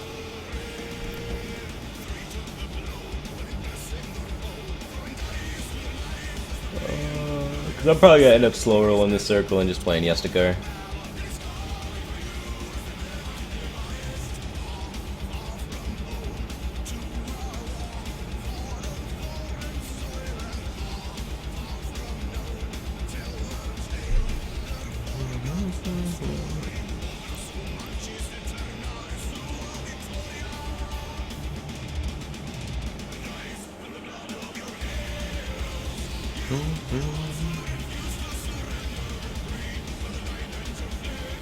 How much will he commit?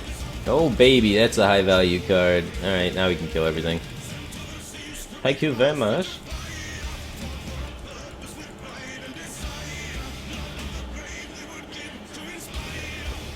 $50-50 juggle. So if we circle, he still gets the juggle.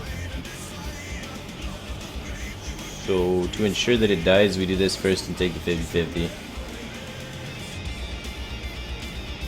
50-50? Otherwise the imp could live. God damn it. Because if you circle first, they still get the juggle. Like the animation thing all happens and stuff. Juggler can juggle with 0 health. It's messed up.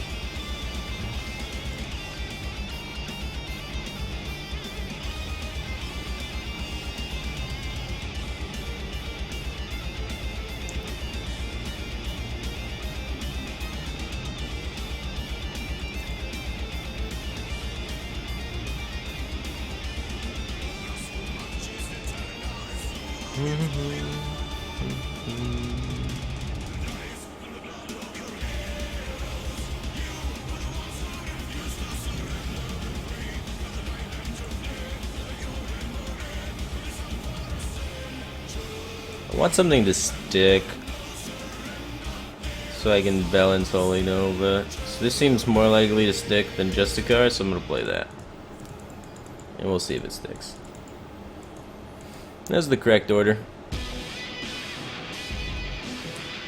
if I kill the juggler, then there's a 1/1 imp on board, which then trades with my 3/1 alchemy.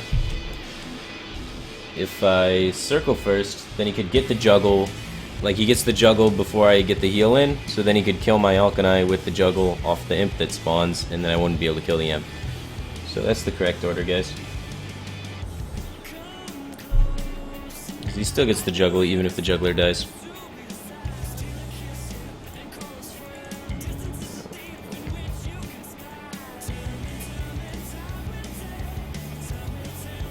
Wow.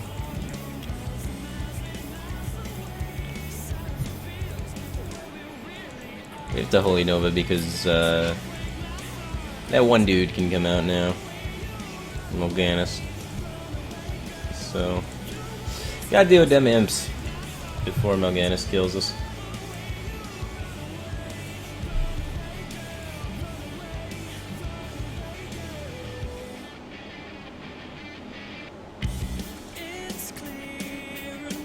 It's getting close to being able to kill him. Oh no. It's okay.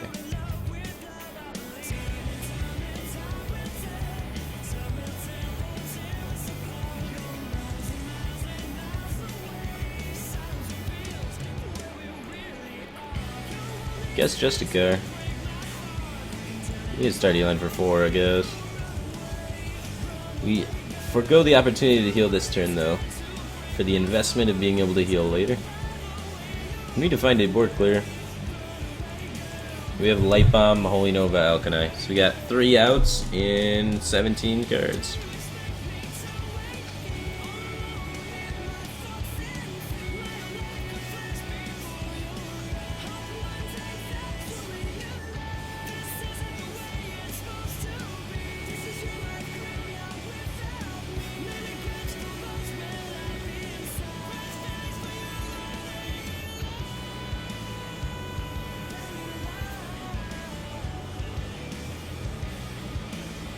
Shit.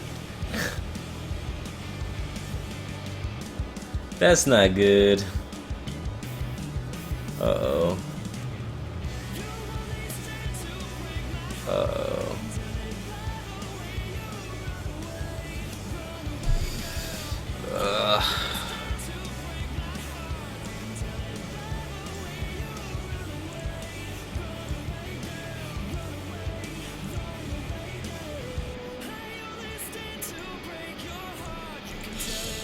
Well, try not to die.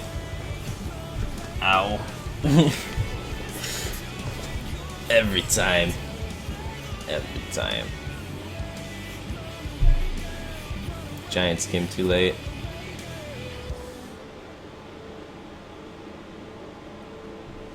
Every time.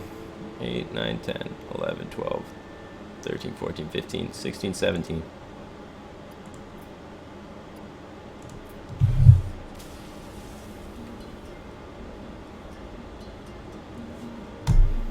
Priest deck is at 50% now. Alright. So, here, I'm gonna just go through the deck list because people keep bugging. So we got, this is mid-range Shaman without Thunder Bluff Valiant. So that's why it's called no Kodo, because this is a Kodo thing. And it's just like pretty standard. You get the same early game package, except instead of the Thunder Bluff Valiants, I threw in some Earth Shocks. I'm only running 1 Tuskar Totemic because it feels too situational to be good, and instead I got a big game hunter in that slot, so 1 in each. Only got 1 Argus because 2 Argus seems ridiculous. You're never going to land 2 Arguses. 1 Feral Spirits because it extends the board too much in a deck that you're already trying to extend the board. So your early game creatures, you have lots of them. You're extending the board tons early game. And if you're playing another card that extends the board with 2 minions that are vulnerable to AoE, now you're just really playing into AoE really hard. So the card's great, except just so many things extending into AoE all at once is really bad. So I don't like 2 of them in there. I like Doomhammer. I think it gives a lot of pressure and is very solid against a lot of decks and can help you in the value game. So a lot of people were cutting Doomhammer, and I threw it back in there because it felt too right to have it. This is my standard Oil Rogue deck I've been playing for like a lot of seasons. I've played it in like 7 or 8 tournaments now. I usually do really well with it. So this is my tournament Oil Rogue deck. Lacking against Patron because it's running the Teachers instead of the Shredders. And Teachers are generally better against aggro and Edwin's also better against aggro than Shredders are, so it's more of an anti-aggro sort of build. And that's why it's also got Healbot instead of Second Farseer, those sort of techs. But pretty solid. Tries to have as many interactions with prep as possible and the ability for flexible damage with South Sea Deckhand and stuff. So it's really good at going all in, and I like going all in with Rogue. All in tournaments I think is amazing, because if you go all in tournaments, it really puts a lot of pressure on them, puts them in the hot seat, and they need to react to you, which is awesome. And then they start roping, they start stressing, whatever it takes, and then you're in a more comfortable position because that like puts them on the back foot where they have the opportunity to make a mistake. Anyway, here's standard patron basically. There's one Gnomish, one Harrison instead of two Gnomish, and then the two Armor Smiths is now one Armor Smith, one Cruel. I usually flex around with all those slots. Sometimes I take out Harrison for an extra 2-drop if I'm running into a lot of aggro sometimes, or like aggro slash Druid. I would take out the Harrison and throw in either an Armor Smith or a Cruel, whatever I'm feeling at the time. They both have their ups and downs, but they do really similar things. And then here's non-divine favor secrets paladin. I'm running 1, 2, 3, 4, 5, 6, 7 secrets, which someone said is mathematically optimal. I don't know if it actually is, but someone said, so I put 7 in there, and it seemed to be not too clunky. 1 Coghammer, 1 True Silver, 1 Consecration, 2 Kings. It felt really clunky with 2 Shield Silvers and 2 Kings because they do very similar things if you have board control, and you're supposed to always have board control with this deck. The purpose of the Secret Keeper is less of actually being a crazy burst Secret Keeper thing that goes nuts. It's more of just to be a distraction for them. So I play the Secret Keeper turn 1 and they're forced to be like Wrath it instead of innovating out a Shredder or something, because it's actually not that strong with the secret package because I'm mulliganing away the secrets. So oftentimes it's more of a distraction, and I'm just trying to benefit from the fact that a lot of people are playing way more secrets than me. And since they're playing way more secrets than me, they can actually benefit from the Secret Keeper a lot faster.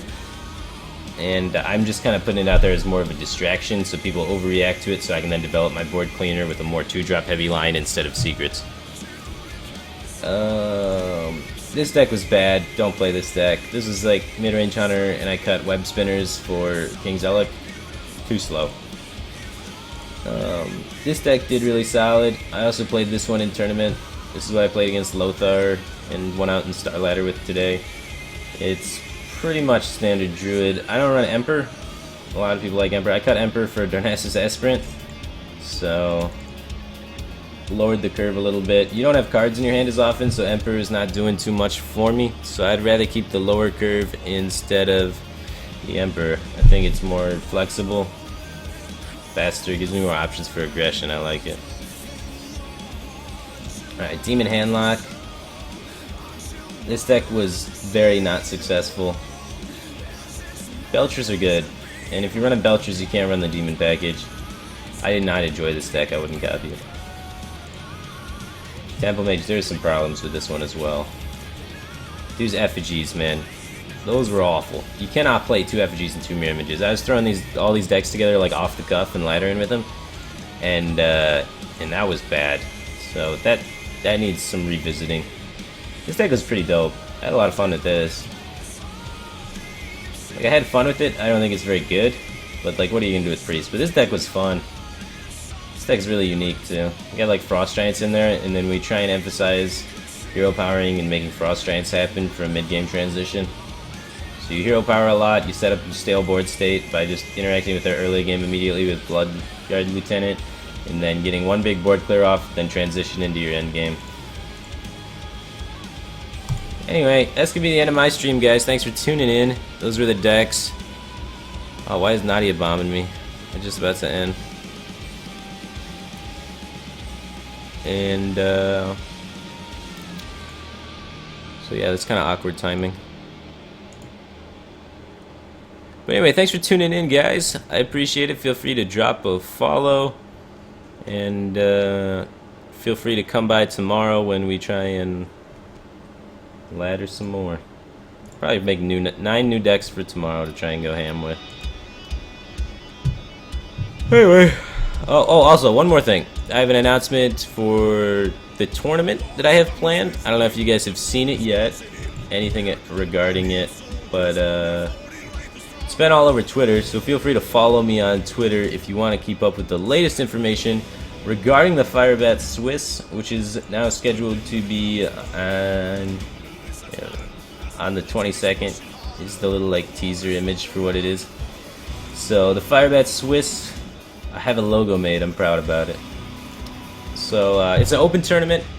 It's a Swiss tournament, as you can tell. It might be able to identify by the title. It's gonna be broken up into 3 days, so the rounds aren't gonna be super time consuming. I have employed a production team, and I'm making all the art and stuff for the production. So the top 8 of the tournament's going to be produced and casted by professional casters and professional production, and anyone can get to that point. The prize pool is not going to be huge, but there is going to be what I like to call the raffle system, which is every time you get a win in the Swiss format, you get a raffle ticket, and at the end of the tournament, I'm going to go on stream, and I have a raffle program I created, and you're going to push it. I'm going to push the raffle button, and it's going to pull from the tournament set scores and give me a raffle winner. And there's going to be 10 to 20 items raffled away. So if you play in the tournament, you're going to pair up against people that have similar records as you. So you're going to pair against other people that are losing if you're more on the casual side, not on the competitive side. And then eventually you'll have a good time, play the tournament experience, get tournament experience, and do better progressively throughout the tournaments as more happen. And also you're going to get prizes for doing it, because you're going to be entered in the raffle, because you will get wins, because you will verse people at your skill level, because that's just how the system works. So I think it should be pretty interesting. So look forward to that. Look forward to more announcements coming out with that. Yep.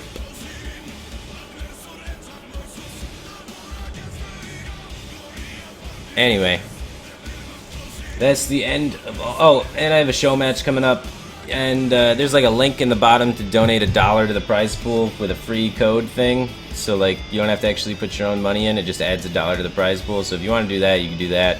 And there's a show match coming up in a few days, and I have Star Ladder Round 2 coming up in a week, and I have Challenge Stone coming up. I don't know if that's been announced yet, actually, so I don't know if I'm supposed to say that, but that's in like 2 weeks. So I got a bunch of tournaments coming up, a bunch of things happening, and ATLC LAN Finals is happening at the Archon House pretty soon. So yeah, a lot of random crap going on. Anyway, take care, guys. Thanks for tuning in to the stream. Feel free to drop a follow.